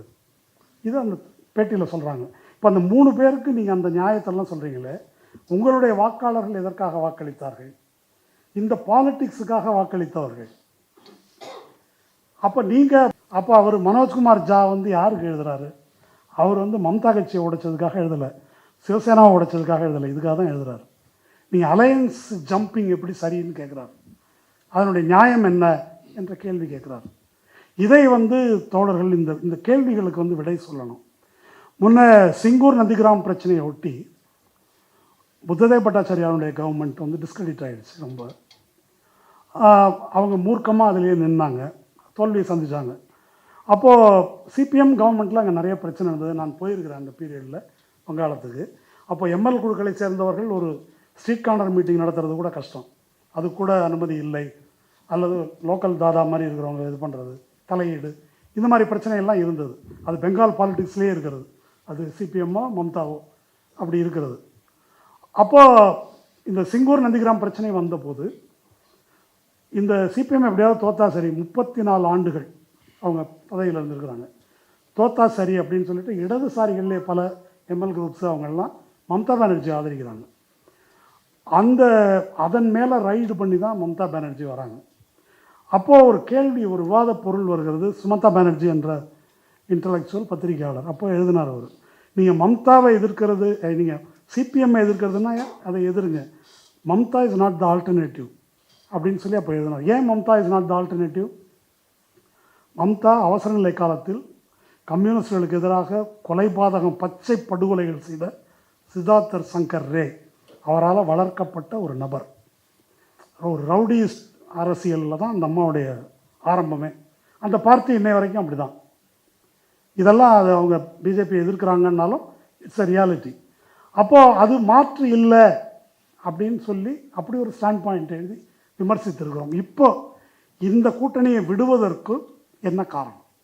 அங்கே போகிறதுக்கு தீர்ப்பளிப்பு என்ன? இதை விட பாசிச எதிர்ப்பில் அவங்க இருக்கிறாங்களா, இல்லை பாசிச எதிர்ப்பு முக்கியம் இல்லை என்று முடிவெடுத்து விட்டீர்களா? அப்போ குடியரசுத் தலைவர் ஆட்சி தடுக்க என்று தொடங்கி இப்போ எங்கே வந்து நின்றுருக்குது? இப்போ எங்கே வந்து நின்றுருக்குன்னா, தேசிய கீதத்தை 20 வாட்டி கூட பாடலாம், 45 அங்கே வந்து நின்றுருக்குது. அப்போது தமிழ்த்தாய் வாழ்த்து பாடுவது, தேசிய கீதம் பாடுவதுக்கு ஒரு மீனிங் இல்லையா? இப்போ நமக்கு கொடி இல்லை, கர்நாடகாவில் கொடி இருக்குது, இங்கே தமிழ்த்தாய் வாழ்த்து இருக்குது. அப்போது யூனியன் ஆஃப் ஸ்டேட்ஸ், இது தேசிய இனங்களின் ஒன்றியம் என்ற பொருளை சொல்வதற்காகத்தான் தமிழ்த்தாய் வாழ்த்து என்ற அடையாளத்தை வந்து நாங்கள் ஃபஸ்ட் தமிழர்கள் அப்புறம் இந்தியர்கள் அப்படின்னு சொல்கிற மீனிங் வந்து முதல்ல தமிழ்த்தாய் பாடுவதிலையும் கடைசியில் இந்த நாட்டுப்பண் பாடுவதிலையும் அப்படி ஒரு மீனிங் இருக்குது. அது மீனிங் இருக்கக்கூடாதுன்றதுக்காக தான் முதல்ல நாட்டுப்பண் பாடு அப்படின்னு ஆர்.என். ரவி நின்னது. முதல்ல நாட்டுப்பண் பாடுன்றது ஒரு ஸ்டெப்பு, அது மிதவாத தேசிய ஸ்டெப்பு. அடுத்தது வந்தே மாதரம் முழு சாப்பாடு அப்படின்றது அதை அடுத்தது. இந்த மாதிரி ஒரு தேசிய இன அடையாளம், மாநில அடையாளம், அதை நிராகரிப்பது என்பதிலிருந்து தான் அதை வந்து அவங்க சொல்கிறாங்க. அதை 20 வாட்டி கூட பாடலாம் என்று சொன்னாலும் அதுக்கு என்ன பொருள்? பக்கத்தில் மாணிக்கம் தாகூரையும் நிர்மல் குமாரையும் உட்கார வச்சுக்கிட்டு அதை சொல்கிறாரு. மாணிக்கம் தாகூர் திருப்பரங்குன்றம் தொகுதி அவருது, அந்த பிரச்சனைக்கு அவர் வந்திருக்காரா? பிடிஆர் பழனிவேல் தியாகராஜன் அவர் இறை நம்பிக்கை உள்ளவர், அவர் திருப்பரங்குன்றத்தில் நின்று அதை கண்டித்து பேசுகிறார், இது தப்பு அப்படின்னு சொல்லி. மாணிக்கம் தாகூர் இந்த போராட்டத்தில் தலையே காட்டலை, சு வெங்கடேசன் தான். கடைசியில் எல்லாம் முடிஞ்ச பிறகு சிபிஎம் வந்து ஒரு உண்ணாவிரத போராட்டம் நடத்தினாங்க. நான் இப்போ அதுக்குள்ளே அதிகமாக போகலை, நியாயமாக தோழர்கள் சிந்தித்து பார்க்கட்டும். வழக்கறிஞர் வாஞ்சிநாதன் மட்டும் தனியாக ஆளாக இழுத்துட்டு போனார். மார்க்சிஸ்ட் கட்சியை சேர்ந்த ஏராளமான வழக்கறிஞர்கள் மதுரையில் இருக்கிறாங்க, யாரும் வந்து நிற்கலை. இதுக்கெல்லாம் ஏதாவது மீனிங் இருக்குதா இல்லையா? திமுக வழக்கறிஞர்கள் வரலன்னு வாஞ்சிநாதன் திட்டியிருக்காரு. சிபிஎம் வழக்கறிஞர்களும் வரல, தனியாளாக தான் நடத்தினார். அப்போது இது மாதிரி பேசும்போது இதற்கெல்லாம் என்ன பொருள்? இப்போ வந்து சர்வே நடக்குது, அங்கே ஆர்கியாலஜிக்கல் சர்வே வந்து மலையை சர்வே எடுத்துகிட்டு இருக்கிறாங்க. அதை பற்றி எந்த கேள்வியும் இல்லை, ரெவன்யூ டிபார்ட்மெண்ட்டு நடத்திட்டு இருக்கிறாங்க. திருப்பரங்குன்றம் அப்பீல் ஹோப்லெஸ்ஸாக போயிருக்குது, ஆதரவு தொடர்கிறது. அப்போ பாசிச எதிர்ப்பில் யார் முன்மாதிரியாக நடந்து கொள்ள வேண்டியவர்களோ அந்த கம்யூனிஸ்டுகள். தொடர் திரும்ப எல்லா கூட்டத்திலையும் பல கூட்டங்களில் பேசுகிறது, திமுகவே தடுமாறினாலும் நாங்கள் தடுமாற மாட்டோம் அப்படின்னு அவர் பேசியிருக்காரு. இப்போ அவர் எங்கே இருக்கிறார் என்பதை அவர் சொல்லணும். முஸ்லீம் லீக் இருக்கிறாங்க, நேற்று முந்தா நாள் வந்திருக்குது, வாஞ்சிநாதன் பேசியிருக்காரு. பிசி இடஒதுக்கீடு முஸ்லீம்களுக்கு கிடையாது அப்படின்னு யூனிலேட்டரெல்லாம் முறைகேடாக தீர்ப்பளித்திருக்கிறார். ஆனால் அரசு தரப்பிலிருந்து அதை வந்து ஆட்சேபிக்கவில்லை.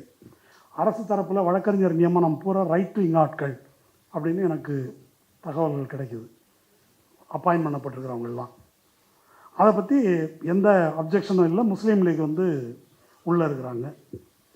வைகோவை பற்றி ஒன்றும் நம்ம சொல்ல வேணாம், ராஜேந்தர் பேசினதா வைக்க போகிற கூட நம்மலாம் வைகோ நம்ம அதை விட அறிவார்ந்த விமர்சனம் எனக்கு சொல்ல தெரியல, அது போதுமானதுன்னு நினைக்கிறேன். என்ன அது மாதிரி. அதனால் கடைசியாக இப்போ எங்கே வந்து கிளைமேக்ஸு எங்கே அப்படின்னு சொன்னாக்கா, அவர் அந்த அமைச்சர், கல்வித்துறை அமைச்சர், அவர் பேர் என்ன, ராஜ்மோகன், கம்யூனிஸ்டுகளை விமர்சித்தா நாங்கள் சும்மா விட மாட்டோம், நாங்கள் வருவோம். இதை விட கம்யூனிஸ்டுகள் மீது பெரிய விமர்சனம் வந்துச்சு, தேவையில்லை. அதை வந்து தோழர்கள் சிந்திக்க வேண்டும். இப்போது இந்த விவாதம் வந்து சோஷியல் மீடியாவில் ஒரு என்ன ஒரு எல்லை தாண்டி வந்து போயிட்டுருக்குது. இப்போ கருத்து விவாதத்துக்கு எப்படி சதி கோட்பாடு தீர்வு இல்லையோ அதுபோல் ட்ரோல் வந்து மாற்று கிடையாது. அது நம்ம சோபாவளவன் எழுதுறது, சோபான்றது வேலுமணிக்கு சொல்லலாம், அமமுக சொல்லலாம். அப்படி பேசுவது அப்படின்றது வந்து பொருள் இல்லை. முக்கியமாக தலித் சமூக பிரதிநிதிகள் அப்படின்றவங்கள பேசும்போது அந்த சமூகத்தின் மனநிலையை காயப்படுத்தும், அது சமூகம் அவர்களை எப்படி வைத்திருக்கிறது, அது என்ன விளைவை ஏற்படுத்தும் என்பதை வந்து யோசித்து பேசலாம். சோஷியல் மீடியான்றது யார் பேசுகிறாங்க, என்ன பேசுகிறாங்க, அவங்களுடைய ஸ்டேட்டஸ் என்னன்னெலாம் தெரியாது. அதை தாண்டி ஒரு கருத்து பரவுது, அல்காரிதம் அதை பரப்புது, அது எதுவும் தெரியாது. நாங்கள் சின்ன பிள்ளைகளில் தஞ்சாவூர் பக்கம் வைக்கல் வண்டி போவோம், நைட்டில் மாடு வந்து ஒரு டைரெக்ஷனில் போயிட்டுருக்கோம், வண்டிக்காரர் தூங்கிட்டு இருப்பார். சின்ன பசங்க நாங்கள் என்ன செய்கிறது, போகும்போது பின்னால் நின்று இப்படி திருப்புவாங்க, இப்படி லெஃப்ட்டில் நீங்கள் வண்டி எடுத்திங்கன்னா ரைட்டில் திரும்பி போயிடும். அதுபோல் சோஷியல் மீடியாவில் சொல்லக்கூடிய கருத்துகள் லீடர்ஷிப்பையே வேறு பக்கம் திருப்பிடும். இது உருவாக்குற கருத்து என்பது என்ன மாதிரி சக்தி, எதிர்த்தரப்பு சக்திகள் கூட அதை உருவாக்க முடியும் என்பதனால் அதை புரிந்து கொண்டு பேச வேண்டும். குறிப்பாக திமுக அல்லது திமுக சார்பு இருக்கிறவங்க எதிர்த்தரப்பு அல்லது மாற்றுத்தரப்பு அவர்களுடைய நியாயத்தை புரிந்து கொண்டு வாதாடுவது. அது இப்போது திராவிட இயக்கத்தின் ஆரம்ப காலத்தில் காங்கிரஸ்காரங்களை அட்ரஸ் பண்ணி தான் நிறைய அண்ணா எழுதியிருக்கிறார். அவங்க சிந்தனையை கொஸ்டின் பண்ணி அப்படி தான் வெளியே வந்திருக்கிறாங்க. அவங்கள பிராண்ட் பண்ணியோ முத்திரை குத்தியோ அல்லது இழிவுபடுத்தியோ அப்படி அது நடக்கலை. இப்போ நீங்கள் இந்த காஞ்சிபுரம் தேர்தலில் ஒரு தோற்று போகிறாரு, 5 ரூபா லஞ்சம் இது கொடுக்குறாங்க, ஓட்டுக்கு காசு கொடுக்குறாங்க. அது ஒரு பிரபலமான ஒரு ஆடியோ இருக்குது. 5 ரூபாயை கொடுத்துட்டு வெத்தலையில் வெங்கடாஜலபதி படத்தை வச்சு சத்தியம் வாங்குறாங்களே, வெங்கடாஜலபதிக்கு மதிப்பு இருக்கா, உனக்கு மதிப்பு இருக்கா, இந்த 5 ரூபாயை வச்சுட்டு நீ எத்தனை நாளைக்கு சோறு தின்றுவ, இப்படி அரை மணி நேரம் அதை பல கோணத்தில் வந்து பேசுகிறார். அப்படி பேசியும் அவர் தோத்துட்டார். என்ன ஆனால் எப்படியெல்லாம் பேச வேண்டி இருக்கிறது. பொதுவாக ட்ரோல் அப்படின்றது எதிர்த்தரப்பை வந்து ஒரு எக்கோ சேம்பருக்குள்ளே தள்ளுது. எக்கோ சேம்பருக்குள்ளே தள்ளணும். அப்படி தள்ளப்பட்டால் விவாதம் என்பது முடிவடையும். அந்த இடத்துல உரையாடல் என்பதே கிடையாது. அது ஒரு இன்ஹரண்ட்டாக அது வந்து அன்டெமோக்ராட்டிக். அது வந்து ஃபாசிசத்துக்கு பயனுள்ளதாக முடியும், அது அவங்களுக்கு ஒரு ஆயுதமாக இருக்கும் என்ற முறையில் யோசித்து இப்போ சிபிஎம் திமுக விவாதமாக இருக்கட்டும் அல்லது விசிகாவோடு நடைபெறுகின்ற விவாதங்களாக இருக்கட்டும், அதை வந்து யார் எவ்வளோ ப்ரொவோக் பண்ணாலும் அதை ஒரு ரீசன் அவுட் பண்ணுற முறையில் பேசணும். அது அந்த கட்சிகள் எடுக்கின்ற கட்சிக்காரர்களோடு மட்டும் நாம் பேசவில்லை, அந்த கட்சிக்கு வாக்களிப்பு வருகின்ற மக்கள் அவங்களோடையும் நம்ம வந்து ரிலேட் பண்ணுறோம், அவர்களோடும் பேசுகிறோம் என்ற பொறுப்புணர்ச்சியோடு நம்ம பேசணும்னு நினைக்கிறேன். இன்னும் பேசுவதற்கு இன்னொரு பாதி இருக்குது. அவர் அதையும் பேசும்போது சொன்னார், மேபி அதை இன்னொரு கூட்டமாகவோ இல்லை ஒரு தனியாக பேசலாம்னு நினைக்கிறேன். இந்த தேர்தல் முடிவில் சமூக ஊடகத்துக்கு ஒரு பெரிய பங்கு இருக்குது. ஆனால் 35 விழுக்காடும் அது இன்ஸ்டாவால் வந்தது. அதனால் நம்மளும் வந்து இன்ஸ்டாவுக்கு போகணும், இனிமேல் கூட்டம் ஆட்டம்லாம் ஒன்றும் வேலைக்காக. இந்த விவேக் காமெடி ஒன்று இருக்குது, நானும் ஆகிறேன்டா சேல்ஸ்மேன் அப்படின்னு. ஒரு பனியன் விற்றா 10 ரூபா கிடைக்குதா, அப்போ 100 பனியன் விற்றா 1000 ரூபா அப்படின்ற மாதிரி. ஜெகதீஷ் பழனிசாமி இன்ஸ்டாவா, அப்போ நானும் இன்ஸ்டா அப்படின்ற முறையில் யோசிக்கிற போக்கு இருக்கு இல்லையா, அது பொருளற்றது அப்படின்னு நினைக்கிறேன். இப்போது இவர் சேத்தன் பகத் ஒரு கட்டுரை எழுதியிருக்கார். அந்த கட்டுரையில் இன்ட்ரெஸ்டிங்காக ஒரு கேள்வி எழுப்பியிருக்கார். காக்ரோச் ஜனதா பார்ட்டிக்கு இன்ஸ்டா ஃபாலோவர்ஸ் 2.26 crores, 2.26 கோடி. ஆனால் டெல்லியில் அவங்க கூட்டும்போது ஒரு சில ஆயிரம் பேர் தான் கூடியிருக்கிறாங்க. அப்போ ஜென்சியினுடைய பொலிட்டிக்கல் எக்ஸ்ப்ரெஷன் என்ன? அவங்க வெளியே வருவாங்களா, வர தேவையில்லைன்னு நினைக்கிறாங்களா? அப்போ போராட்டம் எதிர்ப்பு என்பதே சோஷியல் மீடியா வழியாக முடிஞ்சிருச்சா? இவங்களை எப்படி ஆர்கனைசேஷனுக்குள்ளே கொண்டு வருவது? இதெல்லாம் வந்து நாம் எதிர்நோக்குகின்ற கேள்விகள். ஆமாம், இது இல்லாமல் இப்போது நாம் பேசுவது, நாம் அப்படின்னு நான் யாரை சொல்கிறது, தமிழ்நாட்டினுடைய மீடியன் ஏஜ்னால் தமிழ்நாட்டு மக்கள் தொகையை குறுக்க பிறந்தாக்க 34க்கு கீழே பாதி, 34க்கு மேலே பாதி, அது மாதிரி இருக்குதான் மீடியன் ஏஜ். அது இப்போது இதில் திமுகவுக்கு வாக்களிப்பவர்கள் அல்லது பாசிச எதிர்ப்பு என்பதை முக்கியமானதாக கருதக்கூடியவர்கள், நம்ம என்ன பேசினாலும் தாவேக்கா அவன் ரசிகனா ஆதரவாளரா படித்தவனா படிக்காதவனா எதுவும் தெரியல, எதாக இருந்தாலும் வந்து கதறுன்னு போடுறாங்க.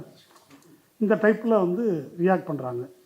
இப்போ இவங்களோட எப்படி பேசுகிறது அப்படின்றது ஒரு கேள்வியாக இருக்குது. இந்த இதற்குத்தானே ஆசைப்பட்ட பாலகுமாரால் சுகுர் வந்த அண்ணாச்சியும் ரோபோ சங்கரும் எப்படி நம்ம விஜய் சேதுபதிக்கிட்ட பேச முடியாது என்னன்னு, இவங்க பாரு அவன் டான்ஸ் ஆடிட்டு இருப்பான்ற மாதிரி. என்ன பிரச்சனைன்னு கேட்டால் காதில் இயர்ஃபோன் இருக்குது, நீங்கள் பேசுகிற எதுவும் அவர்கள் காதில் விழவில்லை, நமக்கு தான் நோ சுகர் வரும் இல்லையா? அப்போ காதில் இயர்ஃபோன் இருக்குது என்பதன் பொருள் அவங்க வேற ஒரு பபுளுக்குள்ளே இருக்கிறாங்க, அது வேற ஒரு உலகம். ஒரு வரியில் சொல்லணும் அப்படின்னா, சிம்பிளாக சொல்லணும்னா, அண்ணாசாரிய மூமெண்ட் நடந்த போது ஒரே தொலைக்காட்சி சேனல், ஒரே பத்திரிக்கை, எல்லாரும் ஒரே மெசேஜை பார்த்தாங்க, அதை நோக்கி திரண்டது. இன்றைக்கி அது இல்லை. இன்றைக்கி கையில் வச்சுருக்கிற ஒவ்வொருத்தரும் எல்லாரும் ஆன்லைனில் இருக்கிறாங்க. ஆனால் ஒவ்வொருத்தரும் பார்ப்பது வேறு. பொதுவான செய்தி என்பது ஒவ்வொருத்தருக்கும் உனக்கு இது அப்படின்ற முறையில் வருது. இந்த பிரச்சனையை பற்றி கள்ளக்குறிச்சி விவகாரம் வந்தபோது நான் அரண்சையில் தான் ஒரு பேட்டி பேசியிருக்கிறேன். அதை எடுத்து போட்டு இப்போ ஒருத்தர் போட்டிருந்தார், எஸ்.வி. சேகர், இதையே நீங்கள் அரசுக்கு சொல்லவில்லை நான் கேட்டிருந்தார். அது அப்போயே பேசியிருக்கிறேன். திரிபுராவில் சிபிஎம்ஐ பிஜேபி எப்படி தோற்கடித்தது, ஒரு ஸ்ட்ரோக்கில் 3% 4%லேருந்து 40%க்கு எப்படி போனாங்க, அதுக்கு எப்படி அவங்க ஸ்ட்ராட்டஜைஸ் பண்ணாங்க என்பதை, இந்திய தேர்தல்களை வெல்வது எப்படின்னு சிவசங்கர் சிங் அவருடைய புத்தகம் எப்படி சொல்லுது. இன்னொரு புக் இருக்குது, இது ரெண்டையும் வச்சு சொல்லியிருந்தேன். அது தெரியல, அதை ஒன்றும் கணக்கில் எடுத்துக்கொள்ளப்படவில்லை. கணக்கில் எடுத்திருந்தாலும் என்ன நடக்கும் அப்படின்றது வேறு விஷயம். அந்த மாதிரி ஒரு காலத்தில் நாம் வந்து இருக்கிறோம். பிரான்ஸில் வந்து கிராமப்புறம் நகர்ப்புறத்தை தோற்கடித்து விட்டதுன்னு மார்க்ஸ் எழுதுகிறாரு. இப்போது நகர்ப்புறம் தமிழ்நாட்டை தோற்கடித்து விட்டது. அது நகர்ப்புறம் தான் இன்ஸ்டா ஃபாலோவர்ஸ் அதிகம், இங்கே தான் அதிகமாக வெற்றி பெற்றிருக்கிறாங்க. அப்படி வந்து இந்த நகரமயமாக்கம், தொழில்மயமாக்கம் என்பது சாதி இறுக்கத்தை தளர்த்தும், முன்னேற்றத்தை நோக்கி நகர்த்தும், டெமோக்ரட்டைஸ் பண்ணுன்றது திராவிட இயக்கங்களுடைய பார்வை. இப்போ நகரமயமாக்கம் பிற்போக்கை ஒழிக்கும் அப்படின்ற கேள்விக்கு என்ன பிரச்சனை வந்திருக்குது? இந்த நியோலிபரல் பாலிசிஸ் அமலாகக்கூடிய இந்த சூழலில் சமூக நீதி, சுயமரியாதை என்ற சொற்களின் பொருள் என்ன? பழைய பார்ப்பன எதிர்ப்பு சுயமரியாதையா, இப்போ வேறு சுயமரியாதை ஒன்று இருக்குதா? அது வந்து இப்போது கேபிட்டல் இன் 20th century புக்கை எழுதிய தாமஸ் பிக்கெட்டி அவர் வந்து அங்கே டிக்னிட்டியை பற்றி எழுதுகிறார். வேஜை காட்டிலும் டிக்னிட்டி எப்படி முக்கியமாக இருக்குது என்பதை பற்றி எழுதுகிறார். இப்போ இந்த சூழலில் டிக்னிட்டி என்பது என்ன? இப்போ இந்த மாதிரி செக்மெண்ட்டு இவங்களுக்கும் விஜய்க்கு வாக்களித்திருப்பதற்கும் உள்ள உறவு என்ன என்பதை பற்றிலாம் நம்ம வந்து பேச வேண்டியிருக்கிறது. அதை இன்னொரு பார்ட்டில் பேசலாம். மற்ற கருத்துள்ள தோழர்களும் வந்து விவாதிக்கலாம். இப்போ நான் சொல்கிறதெல்லாம் ஒரு முடிந்த முடிவு அல்ல. இன்றைக்கி இதை நான் பேசுவதற்கு காரணம் இது ஒரு ஹாட்டாக ஒரு விவாதத்தில் இருக்குது. இதில் வந்து குறிப்பாக இந்த பாசிச எதிர்ப்பில் அலைஸாக இருக்க விரும்புகின்ற தோழர்களுக்கு இது புரிய வேண்டும் என்பதற்காக தான் இதை மையப்படுத்தி என்னுடைய உரையை வந்து அமைச்சுக்கிட்டேன். நடந்திருக்கின்ற தேர்தலில் ஏற்பட்டிருக்கின்ற தோல்வி என்பது திராவிட முன்னேற்ற கழகத்தின் தோல்வி. அவங்க அப்படி பண்ணாங்க இப்படி பண்ணாங்க அதனால் அவங்க தோத்துட்டாங்க என்று பேசுவது வந்து நம்முடைய ரெஸ்பான்சிபிலிட்டியிலிருந்து விலகி கொள்வது. தமிழ்நாட்டின் அறிவுத்துறையினர், தேர்தல் அரசியலில் இல்லாத இயக்கங்கள், நாம் எல்லோரும் தான் தோற்றிருக்கிறோம். அப்போ நாம் எல்லோரும் ஏன் தோற்றிருக்கிறோம் என்பதை பற்றி நாம் வந்து கலெக்டிவாக சிந்திக்கணும், உரையாட வேண்டும். இதில் வந்து பக்கச்சார்புகள் அப்படின்றது எதுவும் இருக்க தேவையில்லை. என்னன்னு கேட்டால், மெயினான இலக்கு என்பது இந்த பாசிசத்திலிருந்து நாட்டை காப்பாற்றுவது அப்படின்றது தான். அதில் எந்த காம்ப்ரமைஸும் பண்ணிக்காமல் அதில் எப்படி வெற்றி அடைவது என்ற திசையை நோக்கி அந்த ஒரு புள்ளியை மட்டும் மையமாக வைத்து நாம் விவாதத்தை தொடருவோம். நன்றி.